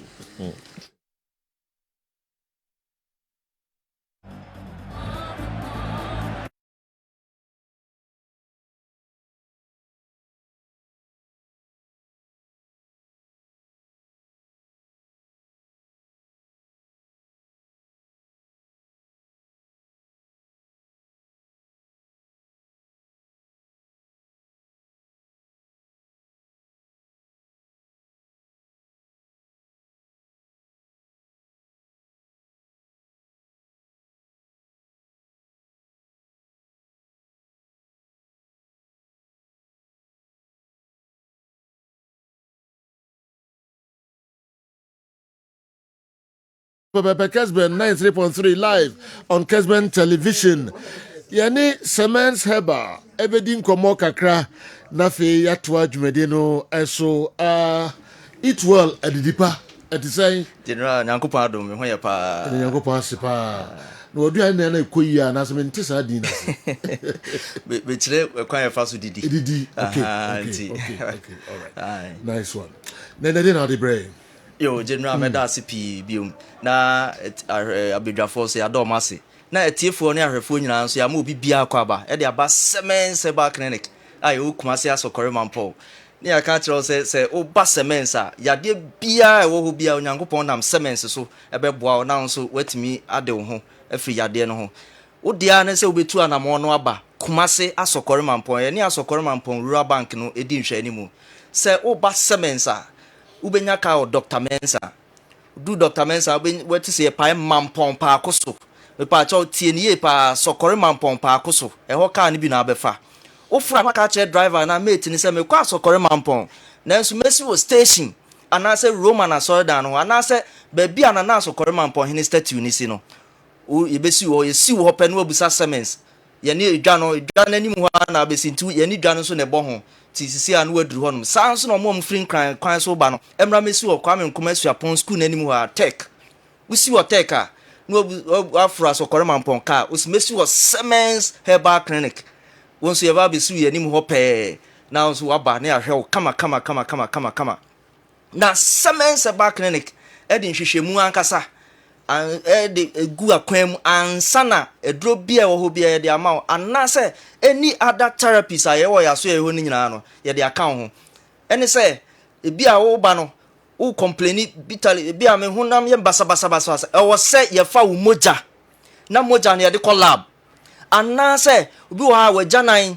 se anase wo dwonso ni nyina ye de be fa lab no ni ye hu se yade we no we ene de ba ye da bia me kasa asem we se u kosa ho yade a di kan hwe se de obesa yade no obehwe se yade no o yare na yare no we na de bae we no ka se the course ehu hia papa hu course na afen so yade ne bae no empempen so ben na akwaduru mu e wo nipadua no the stage eno so hu hia efi se yade bi wo ha ye beka se acute afen na sha ase ana se sha ase enche enti enhye dan ni dam pi ebi nso wo hono a broni beka sa chronic anase adintinti my power ni peduanum ehun nro ni mienu no ehun nro nya pe enti se wa ehun sa na ma mienu we a ahwe ya bokwa kofa adro bi tu bon se da bia bo se yeti obi se menum ahaban nro we no na ma me kidney asai na ma me liver na se mbre bo asai ne yesa kwan no so efi se wa anya nhwehwemu bia wo ni peduanum ebi adukro na nipa no de ma wo no na aduro na no ohye enso ade a na ye ono na ye bia kakafe na asase a eni kwanse nka onom sa aduru no na akonom ye enu nti na semens se ye wo ba ye behwe sa stage no ne ye hu ansa na aduro bia wo se ye de ma ono ye de ama wo afesu ye wi aba kohwe complications yade na ba oni paduanum hunam bia kwa na hefa na yade na sa atre akoka no ya na hu hia pa enti me ka se bia wo de na ye pressure ana se pressure no na wo de bia wonum hu nro sa unya nhwehwemu bia biem o te so wo pressure na aduro ni sa na wa akotobi e na ugusu na wonom ebetimi akofa o ha kese pa de abro efi so yenim se so onya pressure etimi ka o kidney pressure na yade na betimi ama o kidney asai ansa na enuro kra na wonom no betimi asai honam bia kwa nema bebre so enti ehu hia se ye sa nhwehwemu ni nyina afen so se onya yade bi na complications won se daddy ni nyina semens herbal clinics enkachi ni nyina nso be fa ye numbers no na wa frɛ yen efi se yen ya ye krado se de sitie bia wo frɛ ya onyankopɔn na me so bɛboa wo 0240 61 60 61 0240 61 60 61 afen so betima frɛ yo 0530 123 996 0530 123 996 anase 0205 57 35 55 0205 57 35 55 numbers yi nyina betima frɛ so ne adi nkomo ebi ana wo akiri wo amano ne ba bi na person ne adi nkomo wo phone so WhatsApp anase Google Meet sa social media yi nyina ebetimi no adi nkomo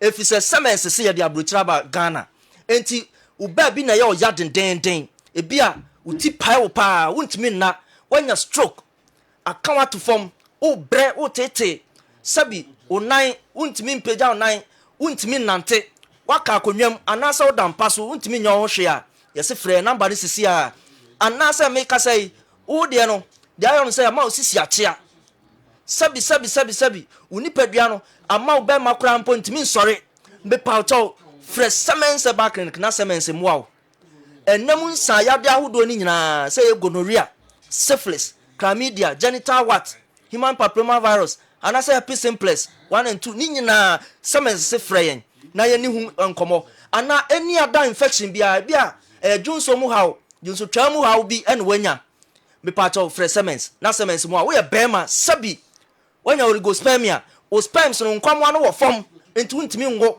me pacha wo de nso ye ozospermia wan kasa wo de no tese nkwamwa no ba kokura ni wa ye adwuma o nyina awu fresemense ba clinic ye number no so 10 ni eni nkomo na ye mo afen so wo so ye oba eni dane adokro da bia na wo kam ye do wa calendar wa fiem me pacha fresemense ba clinic na semense ni uni nkomo san so na oba kro na wa ware yenso awo ade awo emma ache wa pebi ache da bia obrampa ho da bia mesro fresh semense ba clinic na semense muaw ye betre wo nnuane e wo se wudi na nnuane kwa betima aboa mo atima wo ntafo adentina otena na otete wa bra semense ba clinic aba ma obia 0240 61 60 61 0240 61 60 61 na say 0530 123 996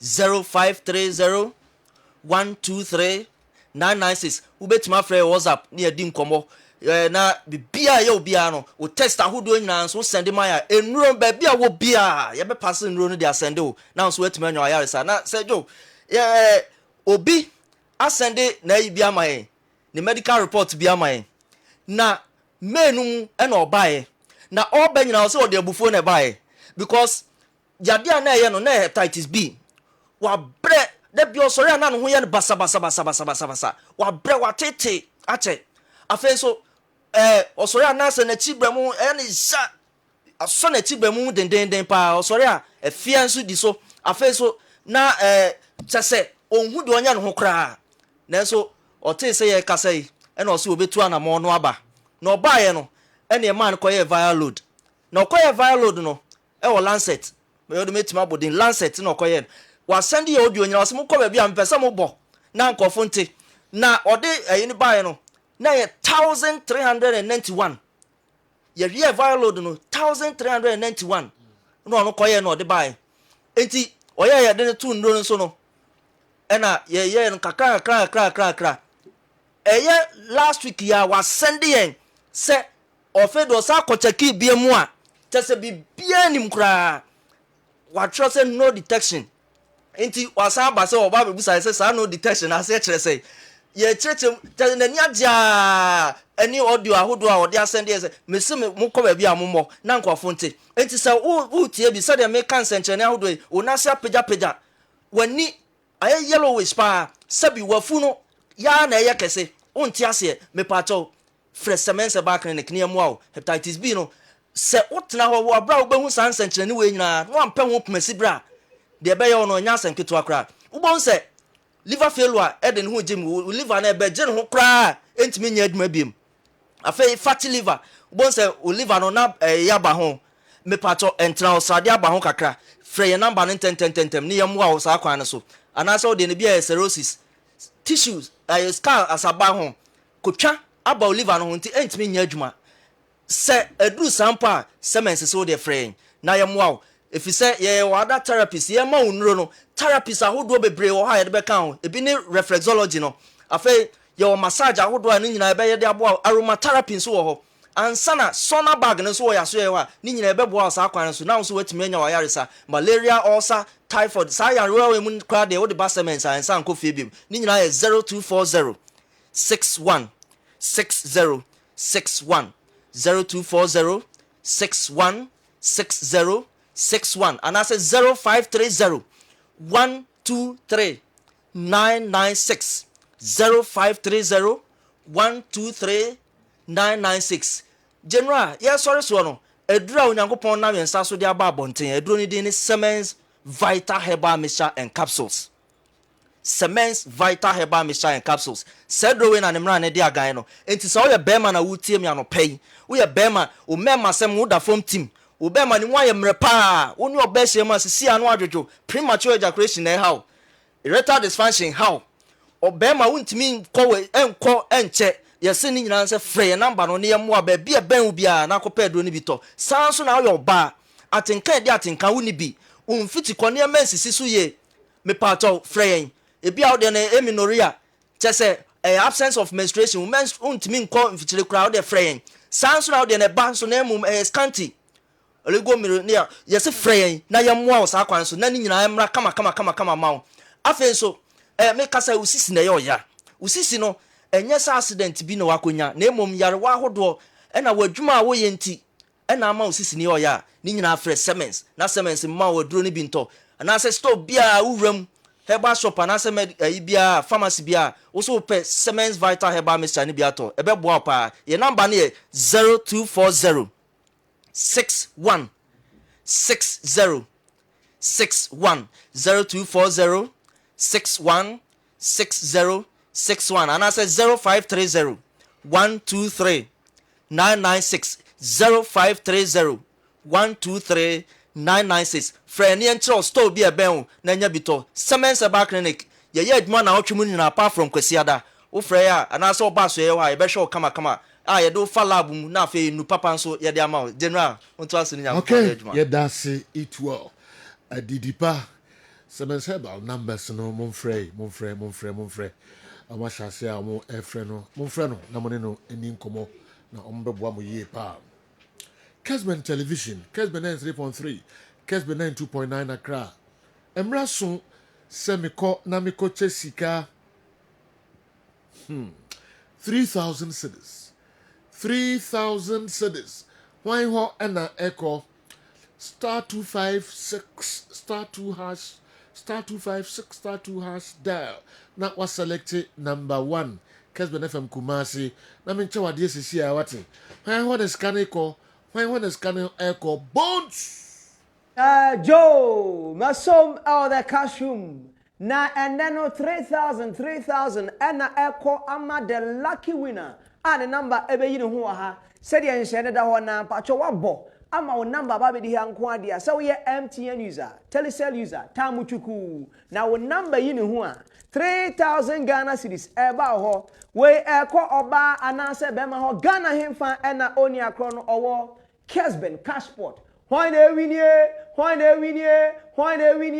3000 Ghana cedis from the first pot why lucky number ni ye 0547 039 star 0547 039 star. So number and you know who you are, Mr. Wachakisha.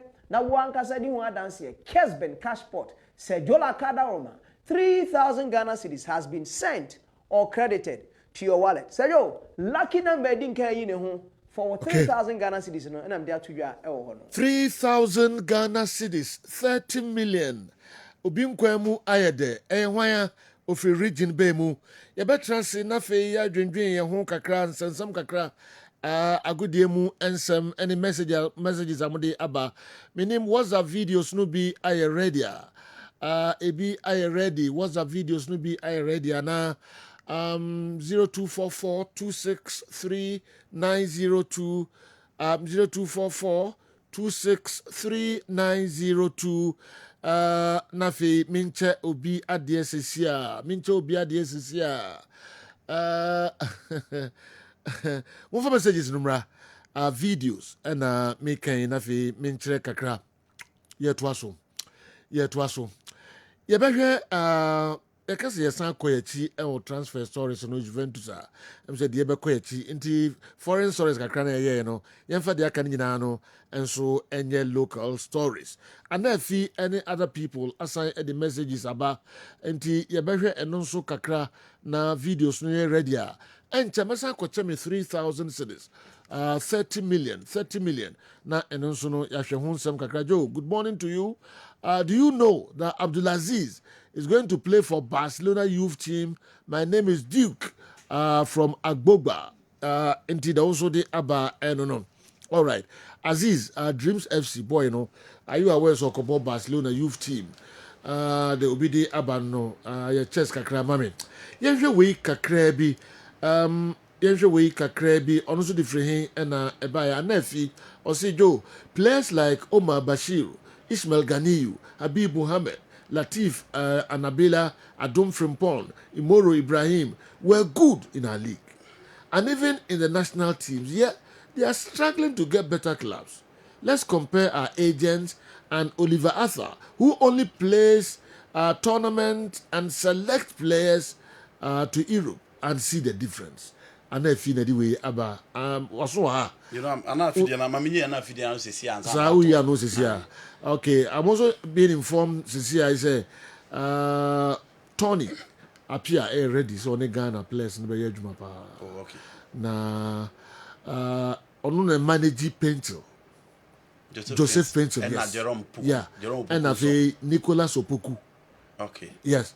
And I on the day Achu as call Chelsea. Oh, okay. Oh, yes. So they Achu call Chelsea.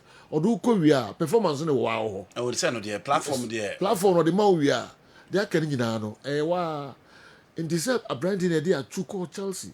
On a some manage a Black Star centre back Jerome. And American Jerome Opoku. Jerome Opoku of Istanbul Basaksehir. Yes. Or any player. Yes. Yeah. The guy is good. Yeah. The guy is good. Clubs no more or more on between Abuamo. Na any more pushing more players in Togo ni Benin. Okay, so no here for penny. It's not a bad deal. Yes. Mahu Obiako Ethiopia betofi.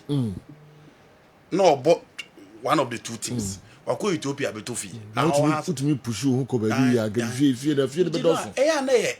A lot of factors. Okay. Obi ho nya chance be okotokono or 30 years. Obeda ko Europe. You know me to what I say. Okay. Obi players are now few born mu din nyina ndi no a. Omo age ne say na netie. Upis kache bia o wiase. Obi nya 3000. Ma me ko npa kro ho na me ne no din komo kakra. Hello, good morning. Hello, good morning, Sir Joe. Yes, sir. Na design. Sir Joe, yini ho wa hasisia. Itimi hu say yini ho. Sir Joe, be dance bo me see me watch me. Oh. Me watch me na me see the last question I call me momu na me see me watching fine yen mami na. Me say you get to be DBB na. Nice. Many ajama opa. Na o kasa free. Mama di me pa o. Kasa free. Me kasa free Accra, me kasa free Kolebu Accra. Oh, okay. Many ajama opa. Sejo vidasi. Na me show pa. I mean, but my review wife oh. With your ba. Me say that there is a mindi. We are bad papa. Man, sa grab unko go this cano. Oh, David. Yeah, because you do. Say do you because you na. Nice. Oh. Maybe I do it can why you do. Jay, Laka na shine no pray. But try. Yeah, that's pa Kolebu and a winner Odinka no when you sikano 3,000 cities 30 million. Mesa be 30 million biom. Mun try Mrs. Ya enchakra. Fahurem *256 *2# now what dialer selecting number 1. 5 Ghana cities paying or the bill rem and now then the Murie for rem na usubedi. All right, Andy, now all development point. And you know, some players now if you bomb were good players. Habib, Moro, and then you talk about Latif Anabila, James Akamenko and the likes. They were good, they played for the national team. But time no more national team, no more age, say. A honey idea also age a factor. It's a European football now. Yeah. Also, Makofa play from outside the Baby Europe, even Europe. I am checking the age of the players. Yen age ya players, you know. Vito Osimhen, no mama chwo de wie. Omo the peak of their powers. Inti na omo de omo ba be lead project na teams na person omo ye no. Omo so omo to sine o baby. But she Abrante friend Zexia. Team a friend no Manchester United ko fa no. And e Real Madrid. Rodrigo wo mfie sai, Vini wo mfie sai, Mbappe wo mfie sai, Endrick wo mfie sai, Adagule wo mfie sai. Lamine Lama wo mfie sai. You know, Inti ene almost signing on age. Unfortunately for these players, time on a chance to play for the national team, no wage in the cost. Into wage in the cost on 24. And Shannon anymore did now. 24, 25, 26, I don't know. Omo better no more do wako Europe. No wako fit into the scheme of things. Or level of conditioning, or endurance level, your technical capabilities on the field of play, or relationship with the tactical know-how of the coaches. Saying it here. And if you bet here, almost obia watra 22, 23 years. Wako try as Europa. Young fan no only in income. The reason why these players were not considered in Europe. It is a many chance go Europe. No, it doesn't mean they were the best players that but at least age in a factor. Ubusa Aziz Diano, you know Aziz Diano in Silia. Many aminu Casas here. Yeah. Also Muguso. Okay. And yet done deal. Okay. Adio Muguso. Muguso yeah. Okay. That is from Aminu Shadow. It is sanity. Did you know? And ne football ne dear. Ye can age. Ye can videos. Ye can technical relationship with a football no. But ye can mental capacity. Ye can your physical nature original. But at the back a factor in football now. Age. Okay. A keeper. You know. Okay. Yan she in Kumokoji under 20 no. Yan who players after under 20 no. You know. The doom under the 10 under 20 World Cup no. Yan we Daniel J Ekoi. Samuel Inkum koi. Opare koi. Dominica Dia koi. Ranford Osei koi. Dida you koi. Adimambedu koi. That was it for under 20. And Opa check teams nina. And our countries no. All national teams na no. E under 20 no ma grow. No ma baby room. In two bones Spain born under 21 and 10 next 2, 3, 4 years no more room. The Spanish national team that won the European Championship. A team now money Brazil ball Olympic game final in Seoul so no be count. Okay. And now Modia Babeje. O check the Casemiro, the Neymar, the Danilo, Alessandro, Oscar more time no more yet. The Colombia 2011 under 20. Yeah. Until they got to a certain level in the Blasters. Ni anya Atiman Bedu, ni anya the Dayu, ni anya Samuel Linkum. Omo frehen, omo ye 2009 under 20 team. Until January, see a perceive players, ye team ton because abrochile bebredia, ye under 20 no. Ye nyere ye ho. Ye team fan Kobo World Cup. Yes. Ye the Kobo World Cup aye ba. Obon se players no we cause afina players na bu bebrebe. Until na first ni coach ni players no. First, Niam coaches here could play the blaster because under 17 World Cup will be Ghanaian, under 20 World Cup will be Ghanaian. So consistently, now you players in Kwana and a common. Into your Persia Koya Nimdia. Kudus, I can say, you know, I say Kudus was part of the under 20 World Cup. I think Kudus was part of the Indian team. Under Paco see Fabian Omokobo under 20 World Cup. And then there will be a Kudus. Into under teams now, you grow any other bone, you make sure at the World Cup. You beat him a Bobby. So the bear being materials free. All right. Inti still are me sense say youth teams, you know, clubs, you know, more fun is serious. Youth teams, you know, more fun is serious. The whole sika ho ye papa. You know, I think it was last year. Nana de beer kotoko youth team, kotoko youth team. So one year player Obeka say Oboko to line up with Dia. The BIA present too. But because of the quality and in the age, you know, be never do. Into the best teams in the game, the Madrid, the Bayern Munich, the Manchester United, one crab, you know, 20 minutes, 30 minutes, 15 minutes, just to grow them into the game. Into said you all kind of you players no more Ghana Premier League in the you know, so a second team no. Should involve in young players. I want to be careful. Good morning, General. Moments in football can change your life. His turn over Otanga to pass Mokwala for the goal against Hatchofuk. His goal against Mediama, his goal against Gold Stars. Only 3 games per... Oh, he's in Spain. Precedent and a big statement for Ghanaian players to take opportunity anytime. Good luck, Bernard Somoa. Hello, Kwaku Guildford, UK. Yes, new. Sorry, sometimes you are not deals in the general. Obesha a club like Kotoko, now Spain, now scouts or agent be at the profile of this youngster about show. So you'll be asking yourself, say, I crack it to a then club in Mura Kotoko is way big. So say the panel watch the panels are somewhere 18 when you senior team Mura. Let's say or mano some chances. And look, sometimes you know as a deal na they go through a more injury history now. Even at the lower tier na Obano. How many times anyway prayer occur off the squad? Yeah. I didn't know your mainstay our squad has a competition level. I was so hunting I want to me a permanent spot. I'm not finding out about all that. No mama play on a chance. So me can finish Jan age or the koye. Yeah. Not touch man see a kind. Ghana Premier League na finish Jan abodo do say. But AS Roma second tier side. Then quickly within a year. Now Moreno applicant. Moreno has been a major scout for Barcelona under Bobby Robson. Days go by, and or back Chelsea. I bet scouted Real Madrid and Tamilan, and then how a picky finisher was something very awesome. And Obia and this is something I told Ben Asomwa. Okay, say me name de. I say a clubs in the more money call or more youth teams in Hopa. I say some more money call your clubs in or money call pa.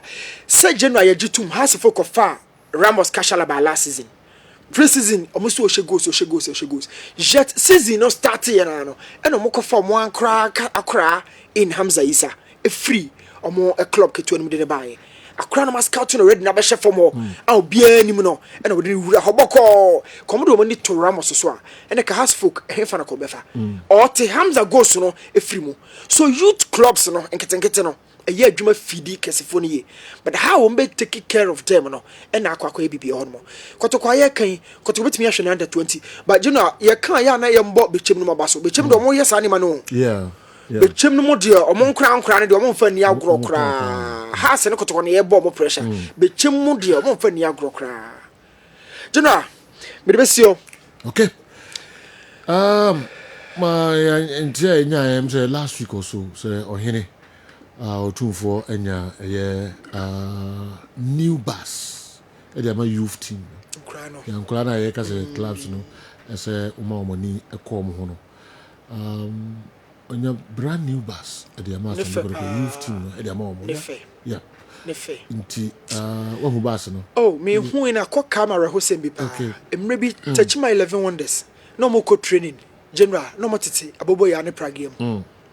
Elite of our elite no. My name's a video no ebiana yira on internet. But touch my 11 wonders last 3 seasons no more code training. Okay. Kia a china no more. Now video no call viral. 11 wonders at the apex of our football. Yeah. No more to take care chi and no more code training. Touch my 11 wonders. Now with the youth team and a babe Trump basi mako training a matches. Okay. General, you're more hinabaso. Yeah. Young Cosso and Tonsre insurance muno so. Say a tema when you're team no. On Cosunya Satima and more in a new free. Okay. Oko Boasia Ofori Stadium. Yeah. So Hina called Tohonina. We they say Fieni Fee. Fieni Fee. Is a Abayakotokodia. Wow. Into renovation I Kosovo Ofori Park on the stadium. Oh, legends as a park in Atlantic. Yes. For park of Boise. Yes. Me no was yes. With what too. That facility belongs to some Tekotoko. Massive. Into renovation I echo so on Nasam Ketuakra. Or any abo abaso. Ishirano. Now I say you do your percent on Baso Betty youth team player being Yakotokodia. Yes. Players in so a Yakotokodia. And yeah, one for players in one there be Omunina Yakotokodia. Nothing else. And groom one graduate no babe bokrobia na nkasa yes nti ayenya no ohene won kwaso piao na me onhira no ma content emaye all right and then how the brain and Premier League no ma bohas folk abaso kotokobaso makaduana makobrukum Chelsea. I've also made mention of Mediema so if top 4 no be yedin pa general nations ade no wo ye no ehu nations are releasing some top players from their squad. But additions no my no. Other clubs no and careful. Last season so now per club akobema Samates the push. Yeah. Ama your league na nations. Baby Mukodi in the intimate fan casting be brisa. Okay. But the push they gave to Sabatis. And you know she's a one pushing Sabatis last season. Sabatis from match day 4, Equatanasro, when they pushing up. It was all down to Nations, so baby. Okay. And no major some Wati Manako. They've also let go of a woman, a more central defender. Omaja Emmanuel, I'm also saw a movie called Lithuania, me breaking the feather down. Yeah. General, Nations are making sure say additions are more at the Abasha squad, no, or more few more Makoba Kokra. Okay. Or more Feba Kokra. Okay. Nakotone has in a year. Made the Mabricum Chelsea a Diana in a year pa. Say General, you manage the other mamma, ya won't penny me. Yes. And the Medi Nations. Me ma honto. And Russian nations pa. And Russian nations. Russian nations okay. Pa. Now top striker or a league you must say no. Yeah. Oh, in Swatri. Oh sir. Your top striker. Oh, yeah, my must say. GPL. GPL. Oh, in Swatri. Oh no, oh nisu ana. It's my opinion. Oh, opinion out there. Okay, sir. Yeah. Wow. Since when? I've been working for na. Oh. Now, you be real league no ye no one na ye de call off season no de call Africa no. Because Africa no dey higher than your league ninti. Yeah. Oh bona boy you ho dey a. Not just say oh you stand out cry. Okay. They say Bobo striker say Bobo Hoy, Hamza Isa, Hasselfolk, Albert Amwa, Kumasa Santeko Toko. Yembo Asama Boatin Diego, Hasselfolk, ama 7 man kona. Yeah. Brekum Chelsea.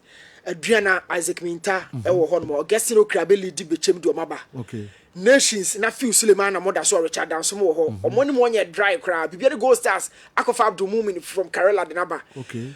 But I am saying say in Swatre number 9, Abdullahi Rahman is the top striker in our league now. Wow. Abdullahi Rahman. Yes. They didn't pay me, They didn't massa. Yeah. They didn't massa. Or unknown. Unknown. About Swatre for how long? The 3rd season went away. I see. So how many goals? League no not the numbers no so when you double digits. Dear man we no a top striker. African or the best striker yes. in the GPL now. What take African by storm for Swatre.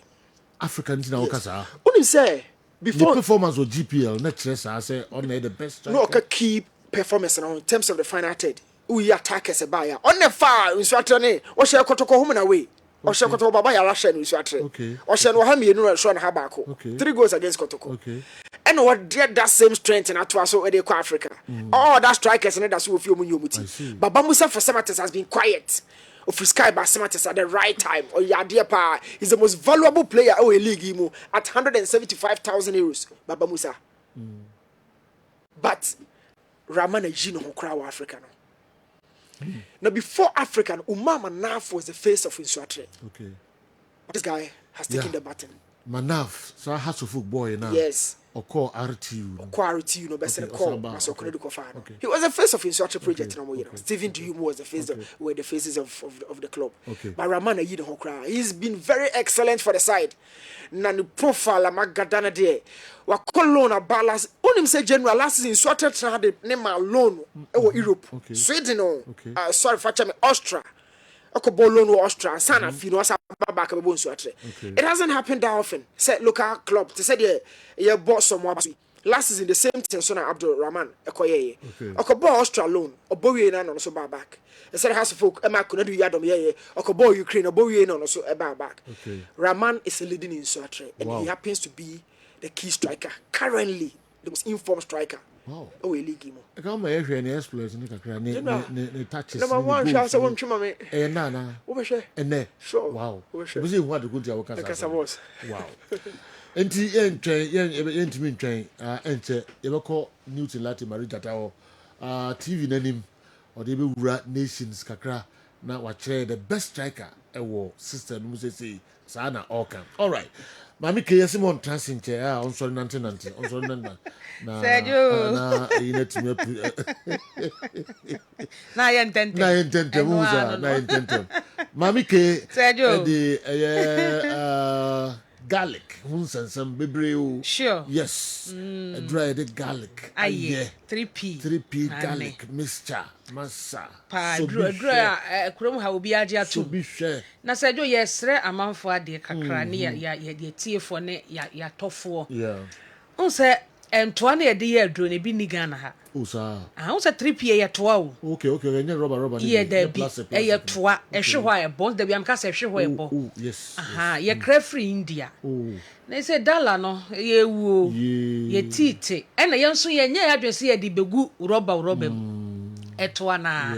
Enti yɛsrɛ yɛtiefoɔ ne yɛadɔfo sɛ every 1st September ekono ye de bo na kete bi mampole ketwa bi eto so enye ye ya se dollar ye de kwa India nso ba bia ti ama ye bo kapa ye ya dwe san ka ye ntumu a de se next year enso ye tiri hu tutu ye wu ya nkasa ye wu enti ye be se free 1st September ekono se 3p garlic mixture e bia wokoto na ebo na ketwa bia be ka ho a me pa cho eye kakra bi ne de count free 1st September so me nkono no kono ye be sre retailers no se jo ko basi na manfo afa bro nya ho we take advantage ye nya sem ketwa na 3p kwa de mo de ye de se jo nya agro edro na ne bo koto a e wo fom obi wo wura ho no mo a ada obi price a wo bo kire me no bo na mo koto a obenya retail price na mo ntibinka ne bonye de se wo ko kolena ka wo no mo a ana ada ni heba bia ye tunu no wo ko retail a wo obetima nya 28 cedis ana 30 cedis but se jo na no bi price a wo se wo ko to 3p wo krom ha wo bo kire me ne to mienu pe no almost 100 cedis and aden ana mo ye sa tie sre mo madaroma 3p no edro ni ye men ton more than 30 cedis ne bo obi wo so kwa se jo wo hia Ghana ya bra bono no ye ka bia wo mu mfi ye nkotodwe gufom wate ye sere maduro na ye mo to man ne ye ni sopa na nso etwa mene bo no e manfo owu etimbache free 1st September ekono se hu se 3p garlic mixture ye de kakra bi ato so a e pacho konne ko busa ba bia ye tu no retail price no obehu se de bo no ankasa eti ye da masepa se jo nden komo a ye di every pure natural I the 3p garlic mixture abadwa so no ene ye hwe pressure ya de bone papa pressure kum nipa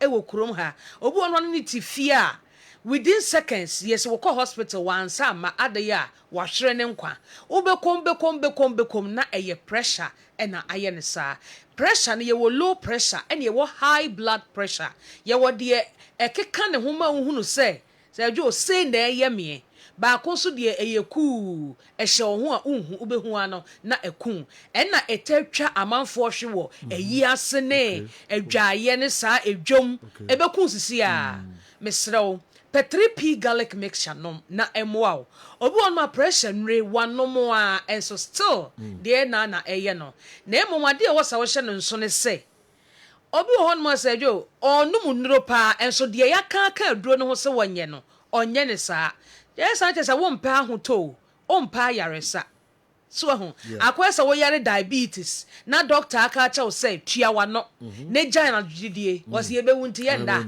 etu we kwa nam a wo hwie anadwo no otifufuo ho anadwo no otibanku ne tilapia ho me ba cha wo be wuntem eduro ne nya adwuma wo wi abesa abo doctor ne sobo say enura doctor ne de ma no enye wo nom so sa na tie won so wankasa no ommoa wo ho mesrew 3p garlic mixture de ye tumra ni a kire wusie ye be ka kire wo se hwe wadidie yie hwe wo dada setena yie sina be ya wo nom 3p garlic mixture no eno so be ye wo mu adwuma yie ye number nie ene ye ni nkomo o maami bi anya pressure emojabroso ho asem na meken o papa bi anya pressure eye wo ankasa no wanya pressure no ana die na eye wo a se otimu se asa de eye we de yensem a ye ken asa pressure ni bi na eye wo no ene ye nkasa ye number no eye 0248 92 8824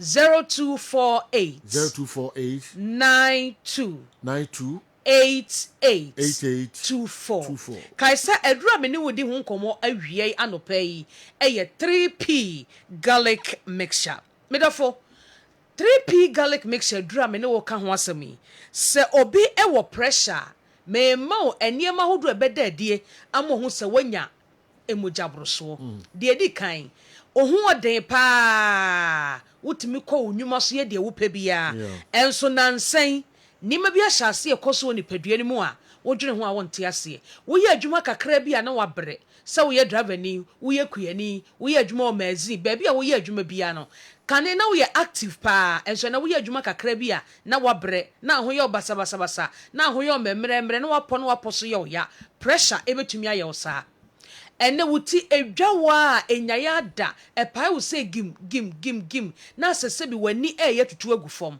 pressure etumi ye wo saa wuti ne ye wo ya usi utrase a ase wuti dua no etu atofom pressure etumi ye wo saa afa pressure betumi ama wapo ne wapo so aye wo ya na wuntiri mu twetwon na wo to ase etwon na ho ye obasabasabasa pressure etumi ye wo saa pressure tima wo na ase taatai diabetes nso santo omienu no wanhwe yi a wonhu de ye wo enti na pressure de na me kire mu akire wo no pressure nso tima wo na ase taatai wo do wonsa mia na atom kire se emoja ni umu afrusa ne yi pressure tima wo nsa ene wo na ye titiriti omoa wo nsa no a enye yi pressure tima wa koma bo kim na wo bose na eye wo ya pressure tima wo homete ohomi a ensi so de entini se akoma ne pompi moja no e wo se konde koye adwuma all right eso moja ne kwa na akopem na ese bogu akoma no ho akoma no ebe dimirika saa na afi wo homete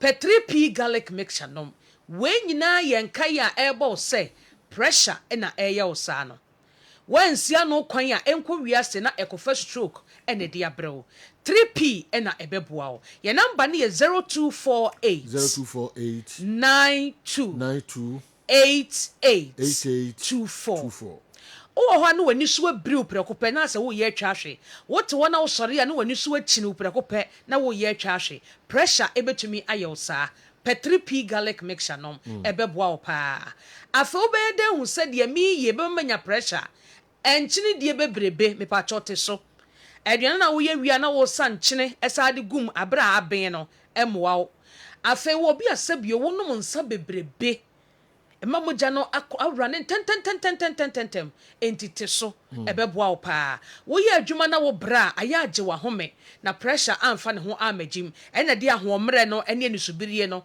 ene tipaye no eba no wo gi wa home na wo da ebeboa wo pa afa pressure ade ba ko so esade ba eye nsu a enwunu bebrebe wo nom nsu onwunwu bebrebe no emoja ne beda e wo wuntinim srade ne beda e wo wuntinim etisa akoma ne pompi moja no a ntumi nkoye adwuma e wo se eye anadwudidie nso betima ma wanya pressure aduane no enna ne yie na wo de akwakoda emoa wo ema wakoma na ye adwuma ten P3 garlic mixture nom na saa ne ma mebebo so yi wayi na kwa afiri wabrabom ubenyina che na wapomuden so no aye kama pa ye number ne ye 0248 92 8824 pressure yare bone ye ka ne se wonhu gise wonum aduro ne bi na yi wontim ma wontim wada ho na de wa sha se wonhu no ne nyina sha se ejaya na be hu se se pressure na eye mesa no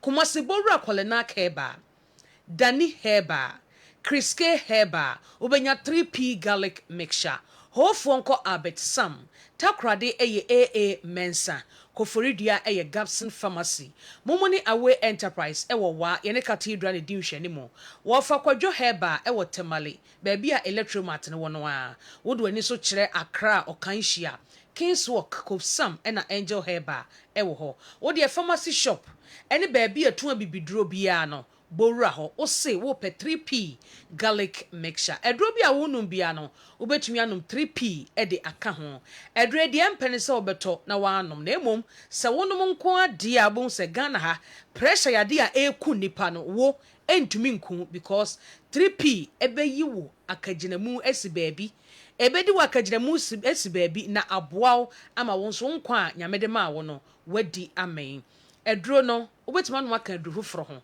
na 15 minutes ene dantemo 3P garlic mixture pebito na ebeboa ho nyankopon ya adom a okay that's na ye no be say na me ke be dasi na mo friend numbers no ni se wo transfer ko eche o nante a na hoden ni ade enso abem 3P garlic mixture na me ke upida mu a say yes nante kakra yes me nante kakra Sergio ni se wo transfer achesa di sorry na nante kakra na ne ho ayedin okay 3P garlic mixture 3p garlic mixture 3p.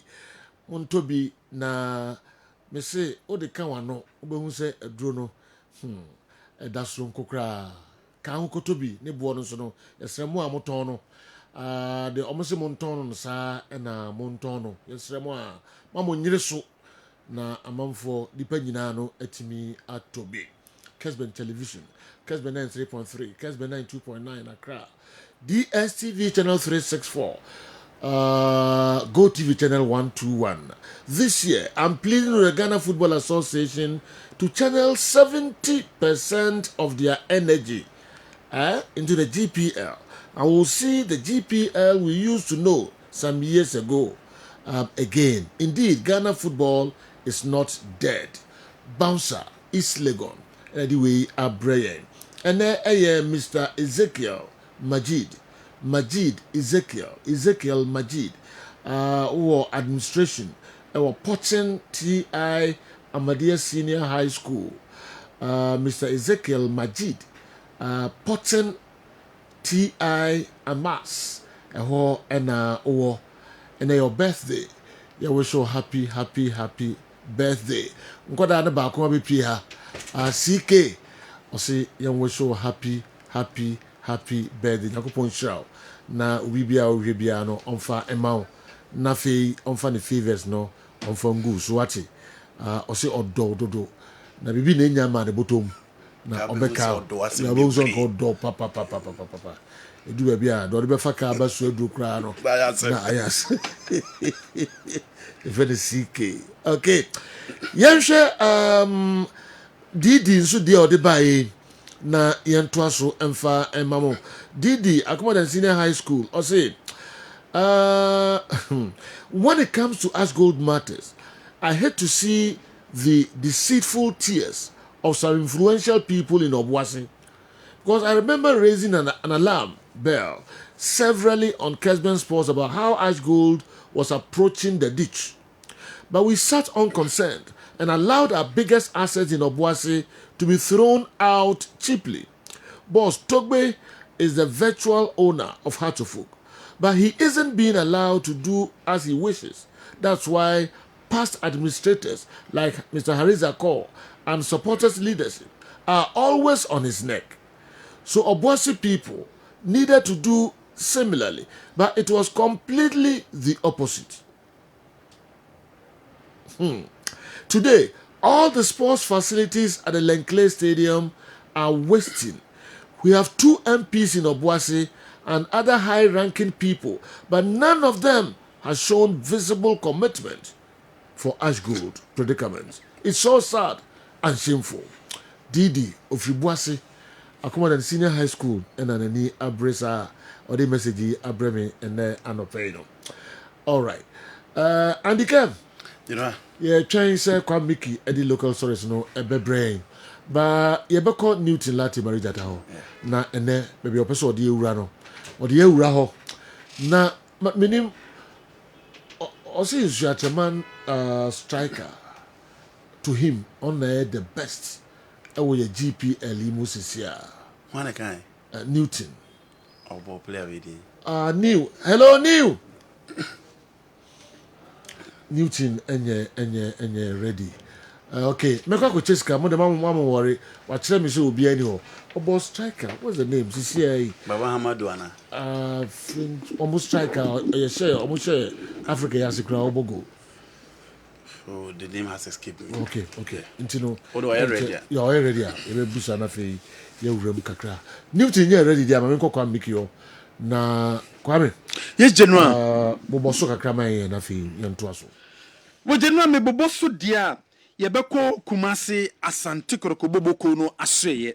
Na yede ho nsema wo do dia ba Black Stars and so prepare towards World Cup Africa Cup of Nations qualifiers ba be koso ye be wura ho GFA Congress and also so ho nsem awodo bebre ewo ha na Congress no eba na wie ye de munsem awodo de beba Kumasi Asante Koroko se de wo mo form structures awodo ye be ma details of structures wo mo ya ebeboa ema club license kotoko etime meet requirements no sanso and has voke efi so mo free Ghana kopie mu e wa manone wo mo ebebo mo match edikan ene 3 p.m.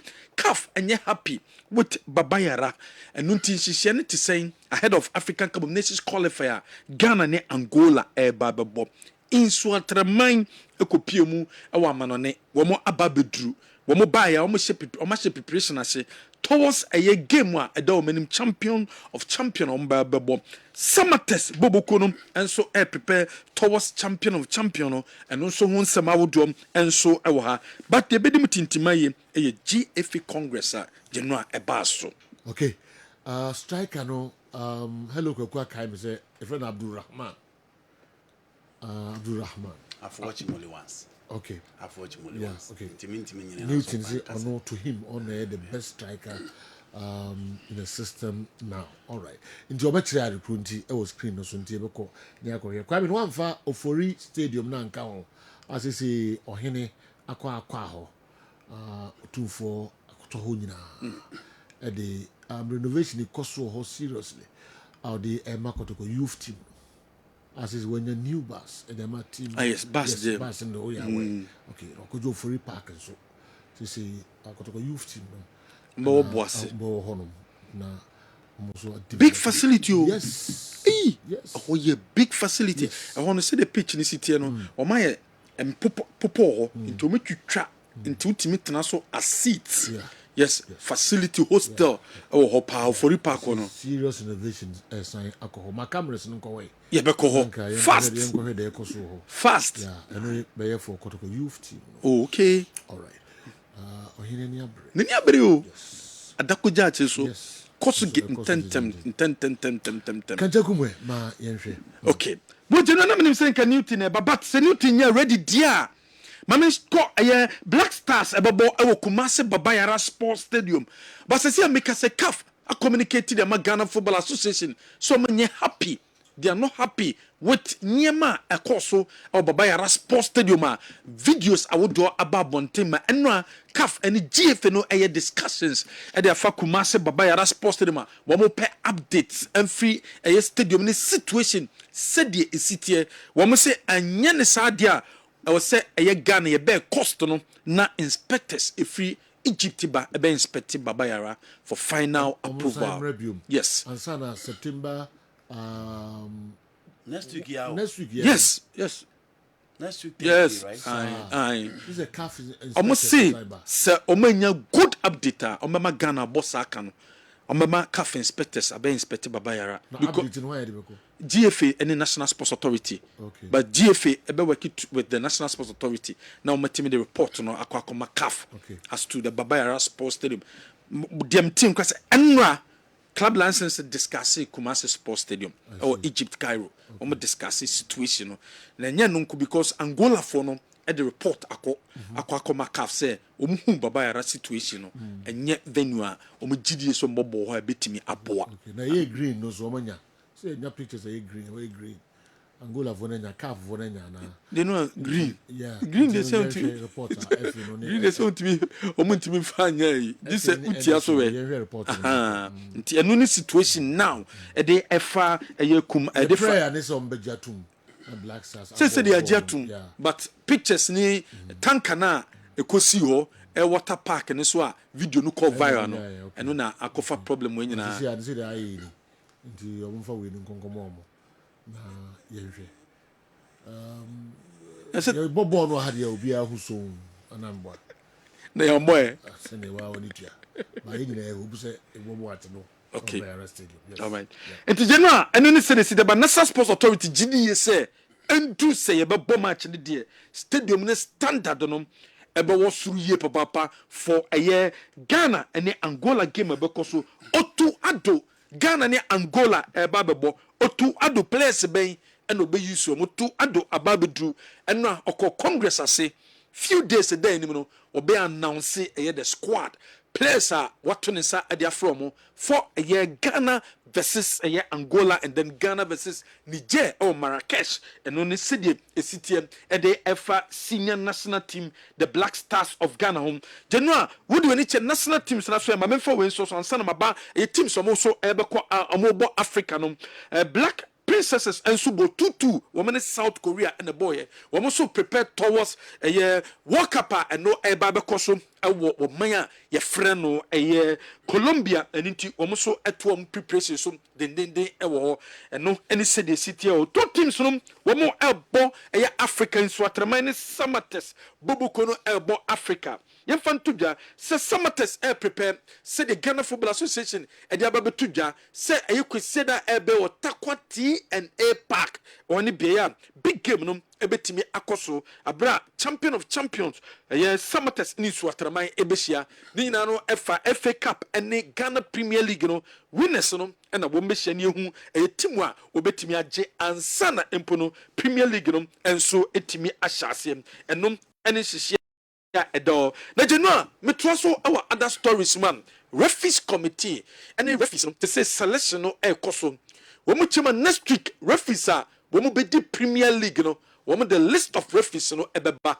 no womu the list of referees ni bewia ansa na Ghana Football Association president Keti Esokekum woni referees no akoye meeting because abra answer the Congress ebekoso no clubs no complaints womu de ma GF no about the Premier League no officiating into officiating this season there and ya dia GF no omede be di agro wo mu ehu nhihye a wo me yen se obu okra wo kodi match no mo suspect nyema bia entwe ya sa referee ni kwa no be yina free referees mu wo mo mani di matches biom and any decision a wo be so mo take because some of the referees need take advantage na wo mo so edi matches a enkoye enu nti wo mo pese wo mo ehwe se san hihye ni nyina no ebetimi akoso club license so se de ye di atudja se this year de CAF eni sisiaba se nanke o 2 a se ye beko 4 inti hyene so se ye o 2 te se ye ko 4 no nyemamu aye den e de ma clubs no kwesieda ene memenda eye club license board ebe sha probo na se venues aye ngintum no wo mo ebeko rounds akwakwa inspection ehu sedie eye esitie enso ewo ntiemfa to just sabre wo mo ebeko Saturday be ye beko kwa inspect clubs no wo bia venues ansana emponom yetimi age venues no enso atum ena wie 3 o'clock has work ene eye AC Semasi FC ena airball 3 p.m. ena Kessben beko so start municipal stadium ewo eye Togo oni bia has work efisom kwa preparation abrewe poma kwam mo first eye game no eba so bena so mo maka no nsem bebre Kumasi Asante Koroko happy se sabrabante no wetimi enya eye amanoni dealer wo eko eye loan na loan no abrante ne timi excelia ewo Celta Vigo and send a permanent deal no and also etimia go through e dia makotoko into a 1 year loan and a kotoko ajepenim into nya de kotoko nsabeka sika kesi bia within the 1 year loan between 10,000 to 15,000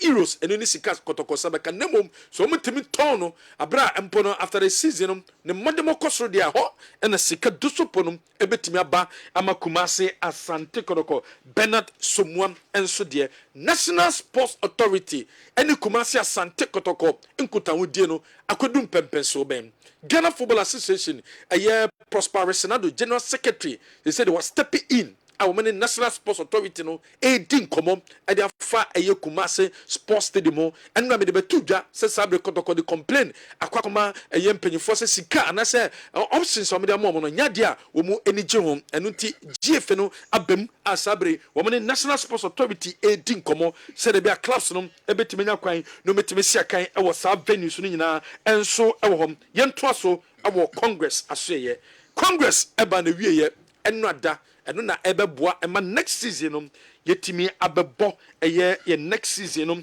enso fefefe ewo hom na Congress ase no sedie amanfo de nsema wodo edi to the bet power they say obeke almost sponsor Ghana League no na dum pempe so na headline sponsor wo mu jai so mu ntimi ento aso biom they say make say omo promise a wo mede ma GF no so mo be see artificial pitch ewo pram e ma GF no a wo metimi esi wometimi ediama Ghana Football Association ehwe Kessben television the president and executive council members no na wo ewo ho sabre wometimi hand over pitch no de ama Ghana Football Association for national teams no to become there ket esokreku ekasai de fa ho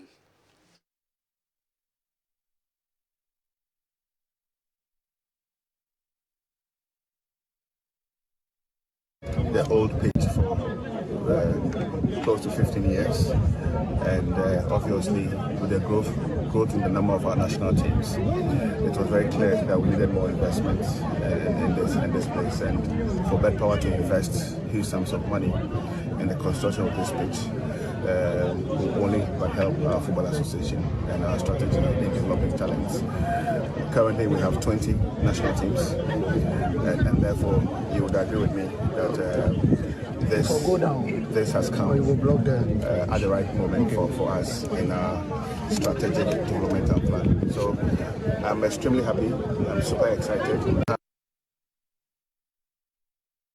We're the president of the GFA, Ket E.S. Okrekum, Nelson Modia Tujam, and their fa pictures say, Betpower, etimi aye ediamomo e wo prampramo was sabre Betpower no obekusua a sponsor aboa aye Ghana e league no wakasa wo se obeboa aye Ghana league no locker room bonuses no ebeye adwuma locker room bonuses ne kotokope e na twe ne ho firi ho a yentwe bi from other teams nya no ebetime enjoy locker room bonuses no was say RFS ne so no a wo mo ewo various regions no se no wo mo be mo musika sika omede mom no meguso ahwe omoye said be metime develop youth football ni eno ye nsem am the president of the GFA wadi to your kasa defa Betpower home. Also use this platform to say that our partnership with Betpower is in full force. We saw the commissioning of the new AstroTurf. At the minute, we are engaging Betpower to support us in other areas. What I can also say for a fact is that the locker room bonus will stay. We are currently also engaging them to include players from our Women's Premier League. So expect some good announcements very, very soon. All the support we offered our RFAs will be repeated this year. So don't worry. When some of the president of the GFA Ket E.S. Okrekum what they etudwa was also kasa was na a team this year Congress and so the 12th man fixing the fundamentals sanso and consolidating our gains when a nyema and I say a team na dasun didn't say 12 man no enwia 12 man no and the boa ema bibia konkan e wo your football mu and now say a team fixing fundamentals no and suye Ket E.S. Okreku. We have teamed today's Congress winning the 12th man, fixing the fundamentals, and consolidating our gains. Winning the 12th man, fixing the fundamentals, and consolidating our gains. This is in recognition of our responsibility to make our game attractive for the fans of football, without whose patronage our game is meaningless. For it is these very fans who throne our match venues and consume the products and services we offer. We certainly owe it to our beautiful game to continue our efforts to make the game attractive to our fans and all stakeholders. Hence the theme for this year's Congress: winning the 12th man, fixing the fundamentals, and most importantly, consolidating our gains over the past 12 months. Of the GFA Ketio Sekrekun Samaudo to Yama for bonus boye papa say football the fundamentals no or cast of fix it. Coast football no among force derby football so then football so no cast the baba on famba or kasai and the for coast football. And we will also again invest $100,000 in the purchase of footballs for our coast clubs again this year. In the same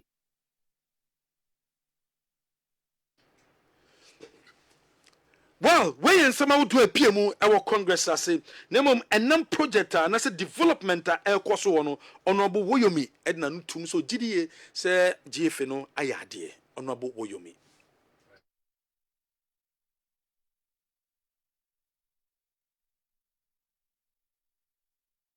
Much because this facility and then may so rest in peace E.T. Mensa Amunya Sasi the whole idea is to have a place of excellence so that we can have our national teams come to camp here, train, and get themselves prepared for games. And so that at least that will also reduce overly use the way you use to hotels and they can be brave. Over the period, now I expect there should be additions to the facilities. The amount positive in the sense that I think getting in a group no more idea. Into also a bomb so now encourage you to continue the good thing because and this is just an aspect of sport. Way and someone honorable wisdom Kobna Wuyomi.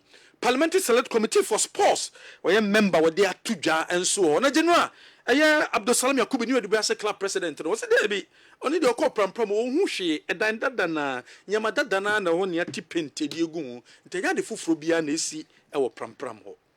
Membana the answer to me, so then Yamasa. And where another dana, and a penty. And I was says you order that. Was your order in the and I'm parking, okay. My mommy go park. Mommy go ahead pictures. Sort for 40 bedroom and person. I know they had the papa. So what has yes, I know they are now. Wakasa, I know okay. Maybe I'm one of them say, that and I renovation. Milo energy for the future. Open a mil open energy, a Milo and the womb. And into the soldier for one more aqua. One more day a year Milo echo because a more energy dear Milo mo and a war. Energy for the future Obano mano energy. Okuskua onya a year energy. Opia onya energy. Nina nebeba a year Milo mo and a war. Wosu super energy a year Milo and a was a bomber day. Now utimi enjoy. Be enjoy Milo dia. Dada now and sign dada na and one Milo. FD a diatum se Milo dear and no neba bow amotimi enya energy na energy no unya na dachino energy no edanso ho edemau Pepsodent obian mi se Pepsodent dear dada na obi koto Pepso o koto toothpaste odruwa nya Pepsodent kwa na okoto am o se momba me Pepsodent because and no na papa ope toothpaste de chuchu sia ebe boa a Pepsodent charcoal because real charcoal womb and no amount teeth no fita. Apart from lemon womb a monum a daho. Apart from mint womb a bow and my emponum a sham. And I saw the zinc a gum and we protect two teeth and a gamano. Pepsodent charcoal. DSTV so much more. DSTV, your home of entertainment. DSTV, open live games ahem, football matches, open entertainment time. DSTV so and the war. Now DSTV say no, may have who ember warm office so by a reconnection. Obaba connect to decoder no, say a compact plus, and now say a year impo a year premium. There be tenafie na phone no, say Telecel MTN star 759 hash star 759 hash.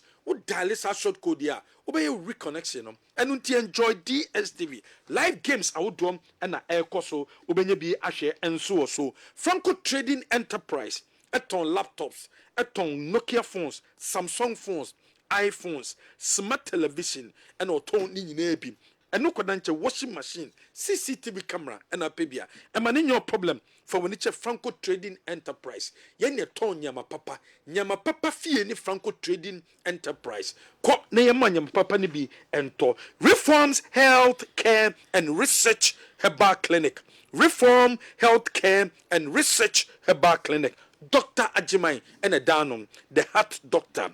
Dr. Ajimai number 0244 626 166 0244 626 166. Reform herbal mixture. Onomwa o pressure no. Eyeye de mao. O sugar level no eyeye. Wo bia de bia no na white titriti onsa. Oni pegani baby na titriti. Ya bo kra wonte.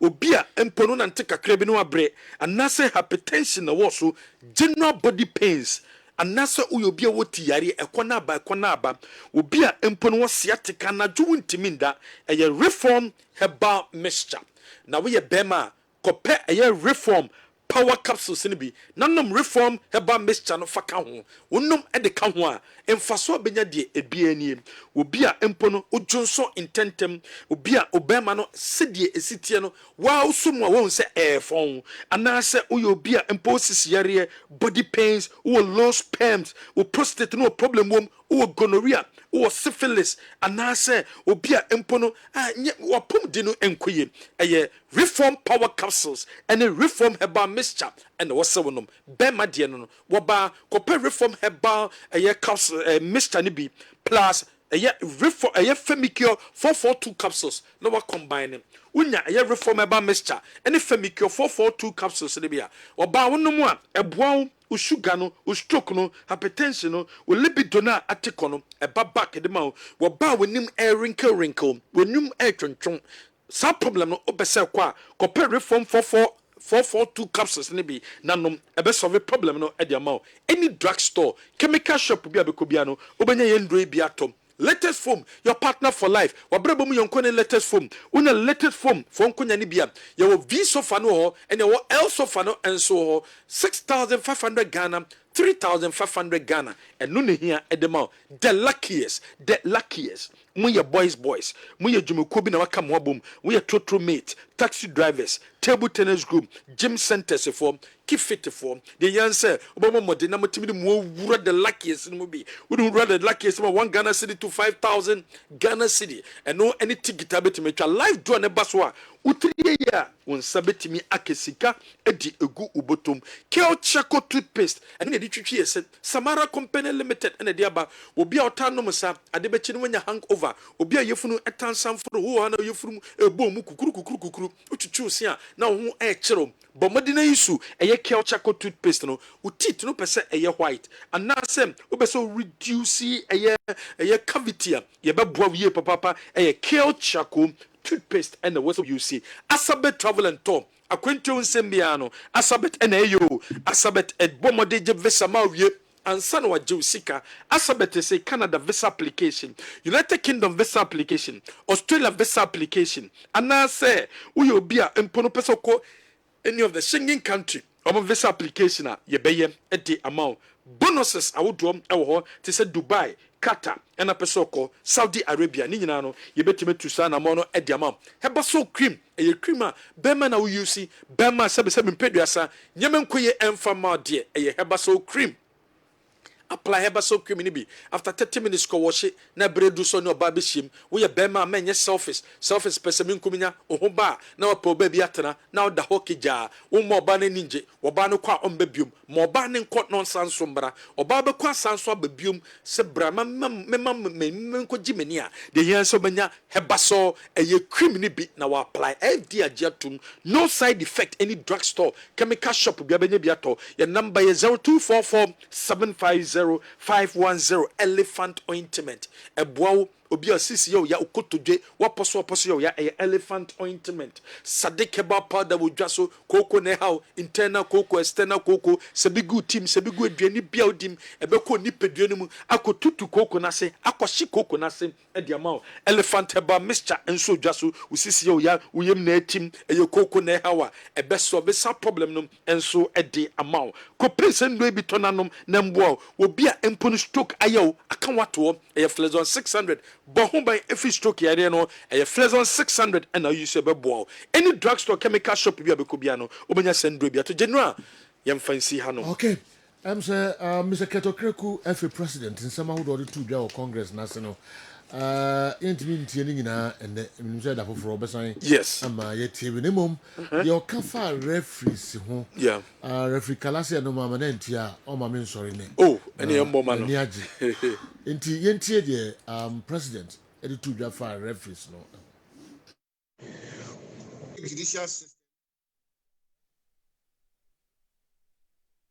judicial system. We have also, we're going to increase fines, which will serve as a disincentive for all actors in the game. Hopefully, hooliganism in all forms will be reduced. Refereeing. We shall, in the next few days, announce our first batch of 5 male and 5 female professional referees before the start of the new football season. These referees will be on a full-time employment with the FA, and they will be products of our ever-popular Cut Them Young refereeing policy.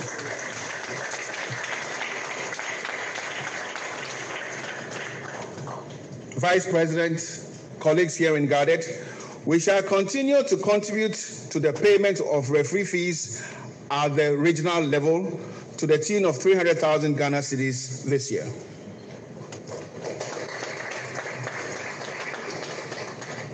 We need to make refereeing very competitive, and making the profession of refereeing competitive is a key way to improving the game, and this will be one of the key plans of the FA going forward. To do this, the FA would implement, indeed we have already started, a number of ideas or strategies, which is promotion and demotion of referees is a must, and identification of top talents across all age categories, downsizing of the refereeing lists, digitization of refereeing exams, and mandatory 3 test exams for referees per season with a minimum pass mark of 50% on the theory test. It is sad to note, and I want to say it here, that results from the theory tests conducted by the FA on refereeing has been very poor, has been extremely poor. So think about it. If we do not know the laws of the game, if the laws of the game are not on our fingertips, how do we implement or interpret the laws of the game? I have charged the referees manager, the head of referees, Christine Ziga, the Referees Association of Ghana to be up on this identified problem. Knowledge levels on the laws of the game too poor, and it's not something that we have to accept as being okay. It is not okay. When referees who have officiated in the GPL get as low as 20%, some getting 3.5% in theory tests, then you should understand we have a problem. But we're going to the judicial system. We have also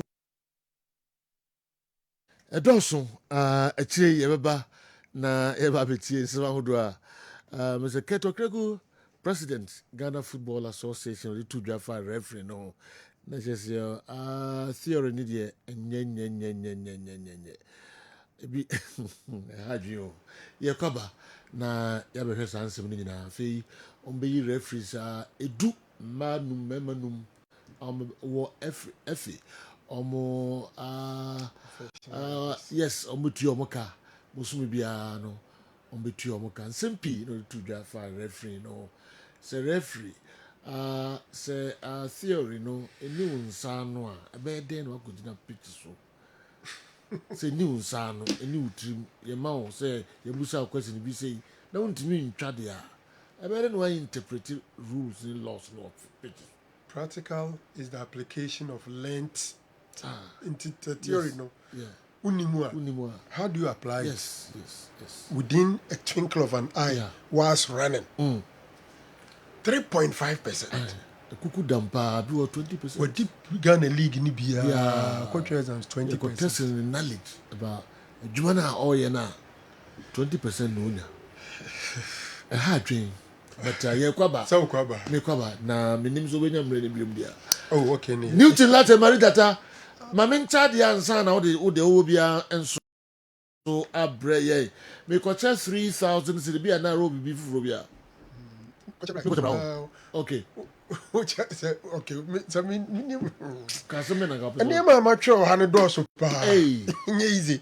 But maybe a quick one. Okay, mami say. First of all, winning the 12-man and fixing the fundamentals. I think unya a theme for GFA Congress is better than this. The 12-man, the football fans. The league in boy and fans in the stadium. In GFA for her fans beba.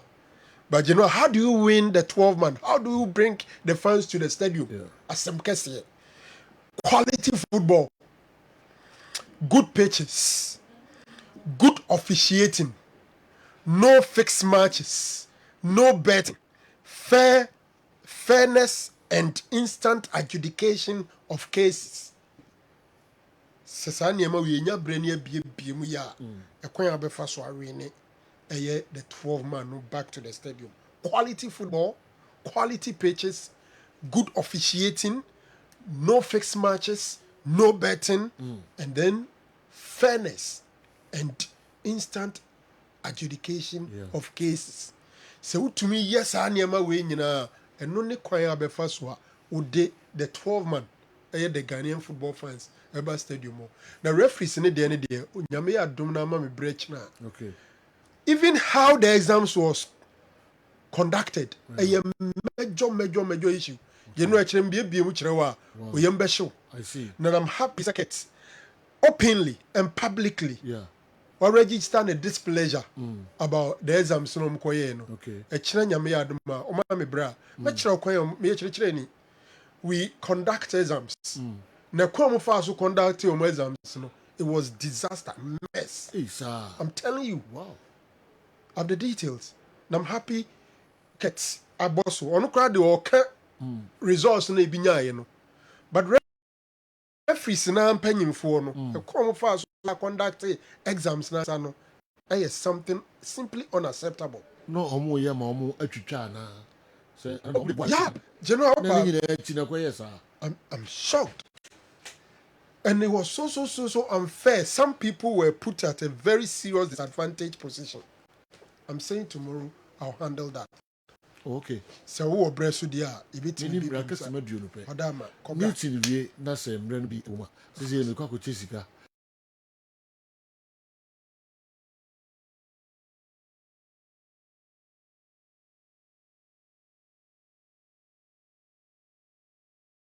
Man kwan a onyapo obedwi. If you have time, let's go. Enti mu amo ekohwe nsore no so no.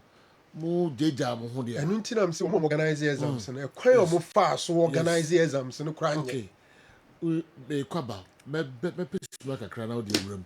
Ko wu kro yai e na okohwe asofo so. Mo tro nsore a.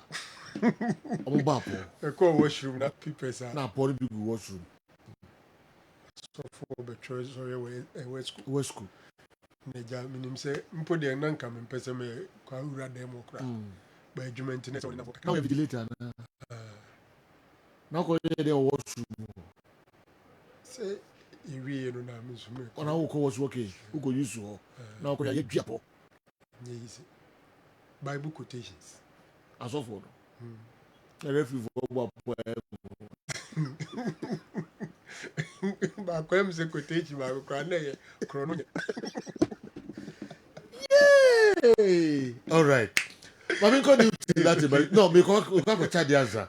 Bones 3,000 cities mama is here why nothing new and take you over that time I can read or Bones. So the classroom na apo ho asem de said the amount for Fred be omo pa apo mo de benya sika yi na be say apo bi edi ha apo no eno ane uti ni unyankopon yenko when they win the next 3,000 Ghana cedis na be oba anase bema Ghana hemfa ena oni akro no wo MTN users Telecel users odo ho adi nkwa yenko when they win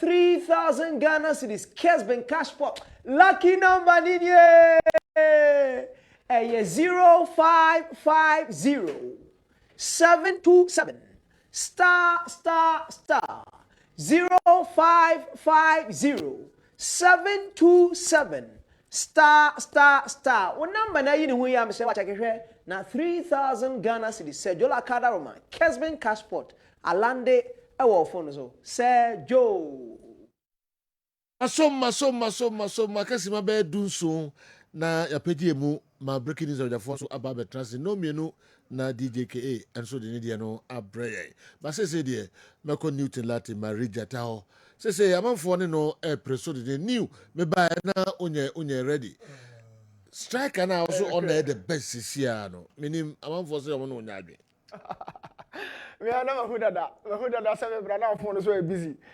Now, I really admit it. Say, na very, very fortunate for myself here. Say, omone menya adwene. Eba say, boame pa. but you ever cause some common so emede omo from the numra na yanko nations in common so na yan watch na no se brother boy tinsi Abdurrahman I'm some person who had the country also on the best striker now. That's some form of the Roman the about some who want the country in the Uche Maricontia. Boy, I don't see a friend say Rahman of Insuatre Abdurrahman. Last season Ayika crab, be able to cram the country or Casasam. Yes, Abdurrahman Osha Yeliga Yabo Masia. This is the boy. Last year I was the first time I all bought Ghana Premier League, you know. Now every time behind the need to strike a free ball performance to say we keep asking these questions. Abdurrahman had his maiden edition of the Ghana Premier League last season. A general Ocha Kane or a typical centre forward with the ability to move into the channels. Now because you share the profile no and you can see the one thing I over say he's a young chap. Giving time over blossom. Now me can has folk a striker Abdul and I say Hamza Issa Wasem earlier no general. Football no your money yesterday. We should take this. Every time football no the yani chiremu esiso say your mono yesterday. Your bono recency. See ya say. So as I'm watching goals na Shaman nations no. And no boa ma ko has folk but see ya best strikers our league in one. We will be talking about yesterday what you did. Our nations. But the CIA can say league, you know, the first time our body in Swatre or say 8 goals. India and root season on the bar, Ghana Premier League, you know, or say 8 goals, my 6 assists. That was the first season on the bar. And now our Baba bought a DLD club. And general, I mean, final to talk other strikers because they usually don't stay. But let's watch something. Yeah, no, me per strikers are among static. Me per Kalu Atara type, even though they've been very proficient in certain teams. Kalu, wherever you are, I am not saying some impaired personality, but what type of play no American was. Player on add a lot to the game, no. Yeah, I'm impaired strikers, you know. Especially say open team one. General, who defend the stay deep. Emma Abdurrahman is a bit different. He has a lot of movement and show a lot of quality. First of all, yeah, necessary busa system ben with me a flourish we say. Not me funny say no, I'm not to talk other players, you know, our league in one. General one thing I'm highlighting say. This is in Swatra or Mushepa or the bomb league, you know. And come on, I debuta general. Now, Steven, do you and Foster Apetabo? This guy plays for Kumasi High School, and of course, this is, you know, what can afford in our Obiat and I say 2 natural wingers and a kind of win the final third. Let's look at this. So, on what stay as a centre forward. Now, the American say, "Hey, I bet no go teta on to me conche how many year. Do you a movie bar center now? I bet no go teta and conche. In terms of creativity, in terms of playmaking, are we describing Abednego Tete in that bracket? No, is my answer. Oh, for bit Kalu Atara, on to me call Fota Petagwa aside ho, on to me call 70U. Oh, for all that center for it, a more league in one. Someone watching Diego, my own striker, or not, or yes, typical natural forwarder, or yes, static. On Conchen and Chen could create from Obinche. But this is Rahman Abdul Mohammed. Onya who ni numbers ni bebre and usually you can strike us you the numbers na kaninti ya na omo a image ba no you can come once Hamza Isa did so well last season but I feel in the Abdurrahman the season was started but I'll be taking you through a short clip general not much why see come here is the most important striker in your league. This is Abdurrahman. Now this was an area Kudus Mohammed Ejinaya or they say Egypt. Because the area, first of all, the zone of the shot.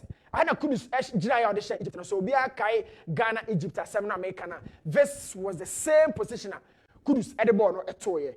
Now Shebabia all shoot too free. Now how many people are trying to block the pathway of that shot?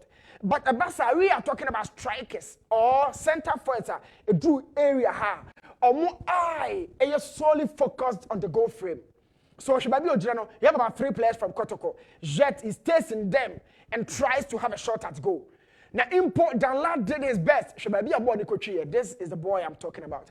He's not a mainstay or a league, but a unity, and he's playing in the Confederations Cup. Confederations Cup, on the money you say, Oko as unknown player, an attacker. But before now, we free on my banner. General, now about a known name and I say a mainstay. I'll be telling you about him. Usually you can't center forward is for no, I'm not thinking to say mentality to say whenever they keep close to central defenders, you know, or more instinctively, and you defend and wash it, or should be a keeper no, just to have a chance at goal. So only Justice Blade moving from central midfield, had an American one seven. This is Abdul Rahman. So see, I said, Hamza is a motive more ball, as someone watching Diego more ball. This guy is playing and he's been very active. Osha Babi Ojana, on Nurudin and Namhodmo. We are describing the micro details of these strikers, how they think and how they also move around the box. So, Ono have turned by body orientation. Ono doing now, I have a 10. Now, Osha the movement now before the ball was spread out wide to Stephen Diu. So, Obayan and catcher Bakumi and then he moved closer into the box. Now, Osha Babi Obejina Blaine chain. And Obabe Jina Nurudin, Jina typical strikers have the corner box room, but we're about already. In terms of the zone, how many players can be connected here? Say describe a striker. No, he's in the midst of the 4 defenders for Kotoko. But boy, yeah, can want some go. The second thing is that the China pole and answer in Chim and not offensive pole no full time. If you look at no general, say the China pole on 2010 should go no po. Go ya or baby say weekend ya early Halan Shebi say Franco Bonabaso. Weekend ya so China pole no. Now against Ipswich, Haaland turning on a 360. And the ball need to. First of all, the question it asked from who the striker and say, time Ben will shake keeper no, or time Ben will connect the ball no. But let's watch it in the midst of 4 players. Justice Blade now, but you know how the striker. Look at that shot. So don't let them to me as a situation.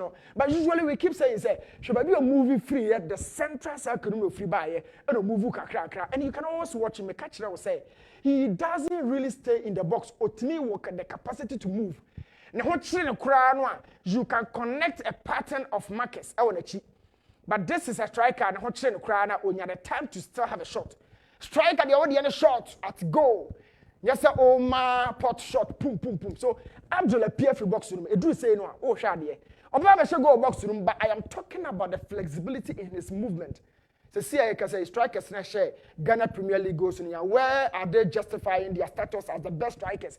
Where the Augusto or Africa ball currently? I can say. And what is half for me the real league in what the all ball preseason matches. Oh, bunket and kitten, but no, or but the elite of the elite should go or Brazil home.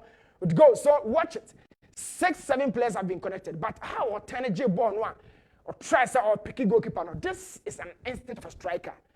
Ninchen corner limited zonally. He is always leading the line as the main center for over speed. He's so direct. And we're very young. Last season provided me very, very, very small in terms of statistics. 3 defenders in there were John Watcher. We are talking about pace. In the final third, how he finishes the chances, you know, over Bonabaso. But you can't catch out say Ojina Nurudin chain against Kotoko. Wait, how Ojina center forward in chain. Watch him closely. Ojina central defender in chain. Obe move. As Steven continues to stay on the ball out wide, Ojina in chain, Obe move. Then he came to the second central defender. Watch him. For the second central defender in the regional. Obesa sorry in chain because of the blame. You saw that earlier. So 2 central defenders sitting in our delay. And how he had a connection to this ball now. Oh, Monabaso. The thing what they share, you know, you've seen that of the footwork. And this is Abdul Rahman. Very, very athletic. Oh, move or pace. And it's so direct. In such a I jam, I mean, cancer. Now, I'm catcher boys, and I'm a Jimosua. Next, now I'm more than a can. Watch the striker, how he moved away on the blind side of the central defender. The micro part of this guy, so then they may ball Mabasu. Or the defender in China, bullying out to box to not in such a referee. But he moved very well in the box. And Sana Steven to you, Pajan Tiano, who said, go away, be no Jordan, Dibima Kudus against South Korea, Metabo, Kayepa. This is Abdul Rahman. Oba, this season, no, come here, the higher Kessben. Ube follow ye pa. Now watch this go. And until I catch us say, when the ball was out wide, not on our box room. This is a natural center forward. What who won chain, what who was throw, what's who was form. You see now coming up, other strikers in the competition by near back fast wide, the argue their momo. We'll be talking about yesterday, but being any pana fast form now, maybe a wafi. Form no, I can't want some no. Be no one found feel last season to me and found this season will be a better argument in Ediaba. But this guy from the league, you know, across the Africa, Eddie be real league. This is my argument. He stays as the most proficient striker currently over the league. The Dean at Abdurrahman Mohammed. He's good. I'm hoping say so I won't channel Jiska and watch and fan trends so I try on Monche and Cotiton Crown keep this guy on your books for some seasons. Non-league me enjoy the richness of it. He's good and he's always leading the line. On my part of the argument, Maka, me say born a born general. You're the way and running the casa, especially strikers. Lukaku goes to Asha Biano. What you do now? Any of the casa. Abdul has continued from where he left in the league and the Africa. Can we also ask the same question? Say, is there a tournament bay? General, I'm on tournament bay. Boss, the nations the Kote. Say, over 7 days, I should tears when you kakra. Okay, ubetia so akwanimu kakra. Ba arguments kakra nkra ewo ho. Domo de ba ni say sa player okay Abdurrahman in 30 games or share 5 goals. 5 goals. Albert Amoa in 17 games or also share 5 goals. Issa, what is the name? Sir Hatofuk boy, you know, what is the name? Also share 9 goals. Hamza Issa has 9 goals. Amankona, how many goals? No, say, if I compare other players, Amankona says 17 goals. And it's still no money on what basis? And I say, boy, yeah, 30 matches. Or say 5 goals. Honor to you are the best GPL. Boss, what's a simple cry. Strikers in goals no more shine, a cow much, you know. You're 2 and not by anymore. Goals, no, a bematawaha. Goals now, you home common. You 3 and I buy anymore. I bet matter this season. The form you transcend from last season now. The cost of kakra on home common you be the African until now Africa goals now what's you know and until now we say on the best ever Ghana anana. Of course. So be Africa goals is here on Famra. Africa 1 match now mabono. Anya 1 match boss. Anya 1 match. I'm about 2. I'm about 2 matches. Yes. Sorry. And the second 2 matches game, no mabono. Yes. And the man I had the best striker in Ghana. Because some of my can bolo what here, Bibiani goes as a ball division 2, Kotokobo division 2. Can we also say those games are ahead of this? 2, your UEFA coefficiency according to league in the baby our we should Spain league our goal our way to carry. We should go our Lithuania our way to carry. Ghana we should go our way to carry. We should go our Africa our way to carry. The goals now show Africa, they bet me edit the same weight. So we did be so they are cancer man. And then the Nippon share the last season or GPL no, and now be so they aka. Oma okay. Omunya chance on the Africa no mu. Amanko Africa, Hamza Isa anko Africa, Albert Amu anko Africa. Other players share goals P. Omunko Africa. Intino Africa 2 matches no what cost our step na. Others in yanko you know. And untino the best no. A simple cry. Omo chance, but more chance and some bolo what here. Yes, omo chance. Ombo preseason. Okay. But competition now we born was through. And these guys are not on that level now. And I'll go now share no wachi. Or form na feed you become once and you wash a chum. You become form no once. And where you are started at Newton Latin Marijata. Yes, Nations there no. Ebuka kote kakra. Nyame yaduma ochina me bi mama na why nations there no. Now they aka other friend says stories episode the Emma for a tea unka. Sima be mienu and if I can. Yemfamra studio na yembe wrap up. All right. Narrow. Mami say General we the wadaruma Eugene. Yenya Eugene. Lucien Kunu. Oh, okay. Onene kani Lucien. Yeah. And no mo se omo we she Lucien Yakitwa. Okay. Your friend is Sweetie. A very happy birthday. Okay. And we the Eugene nene yire. Ni mo me ya hwe Sweetie picture na say your pages so na dey buy. Okay. Na mamenko list na yenua Kwame Adakwa. Issue of Fediabo. Ko list UK and then so Kwame Adakwa and so birthday. Kwame, a very happy birthday to you. Now I'm being corrected. Krasa Hamza Isa share 13 goals. And not 9. Hamza Isa is 13 goals. And then 9. Gadgets back as our correction, no. And so Intino all right. Okay. No question say obi our opinion. I disagree with Newton big time. Yeah. Say you be start season. Na ope best striker. The omotion last season in nka ho. Off season yenya start no obi enya advantage no. Akoba Africa mo maka mo bi no. And now they no ababe compare we mu nyina aka say ono no ye the best. I disagree. But that is maybe Newton. This Newton's argument is weak. How do you say this when other players are not playing? So any compare Insuatreman any summer test players now because me in the Africa into between the two no we know the best. But anyway. Okay. Nyambo China on not drink and what's saying I was wondering all right. Andy. Dina. Yeah, for me kakra. Nemo watchina and China ya wada and a free fa yaya and a Thai friend Pablo. Footballer no. Yes. Did that na ye ninsi e bibia eba so Nyankopon ya ma nti ye kai amanfo nyina adofo no bia ebekọ so ewo atwema agogo eye coppers last stop honom nti momfanto adwen so na mo nyina monkọboa ma Pablo yene dado nsi no na yentra sikakra the year Bushani na ya mo shedi ni playmate nyina no ya mo shedi coach tactical Orlando nyina no ya mo shedi pa nyame yard mo china na baso.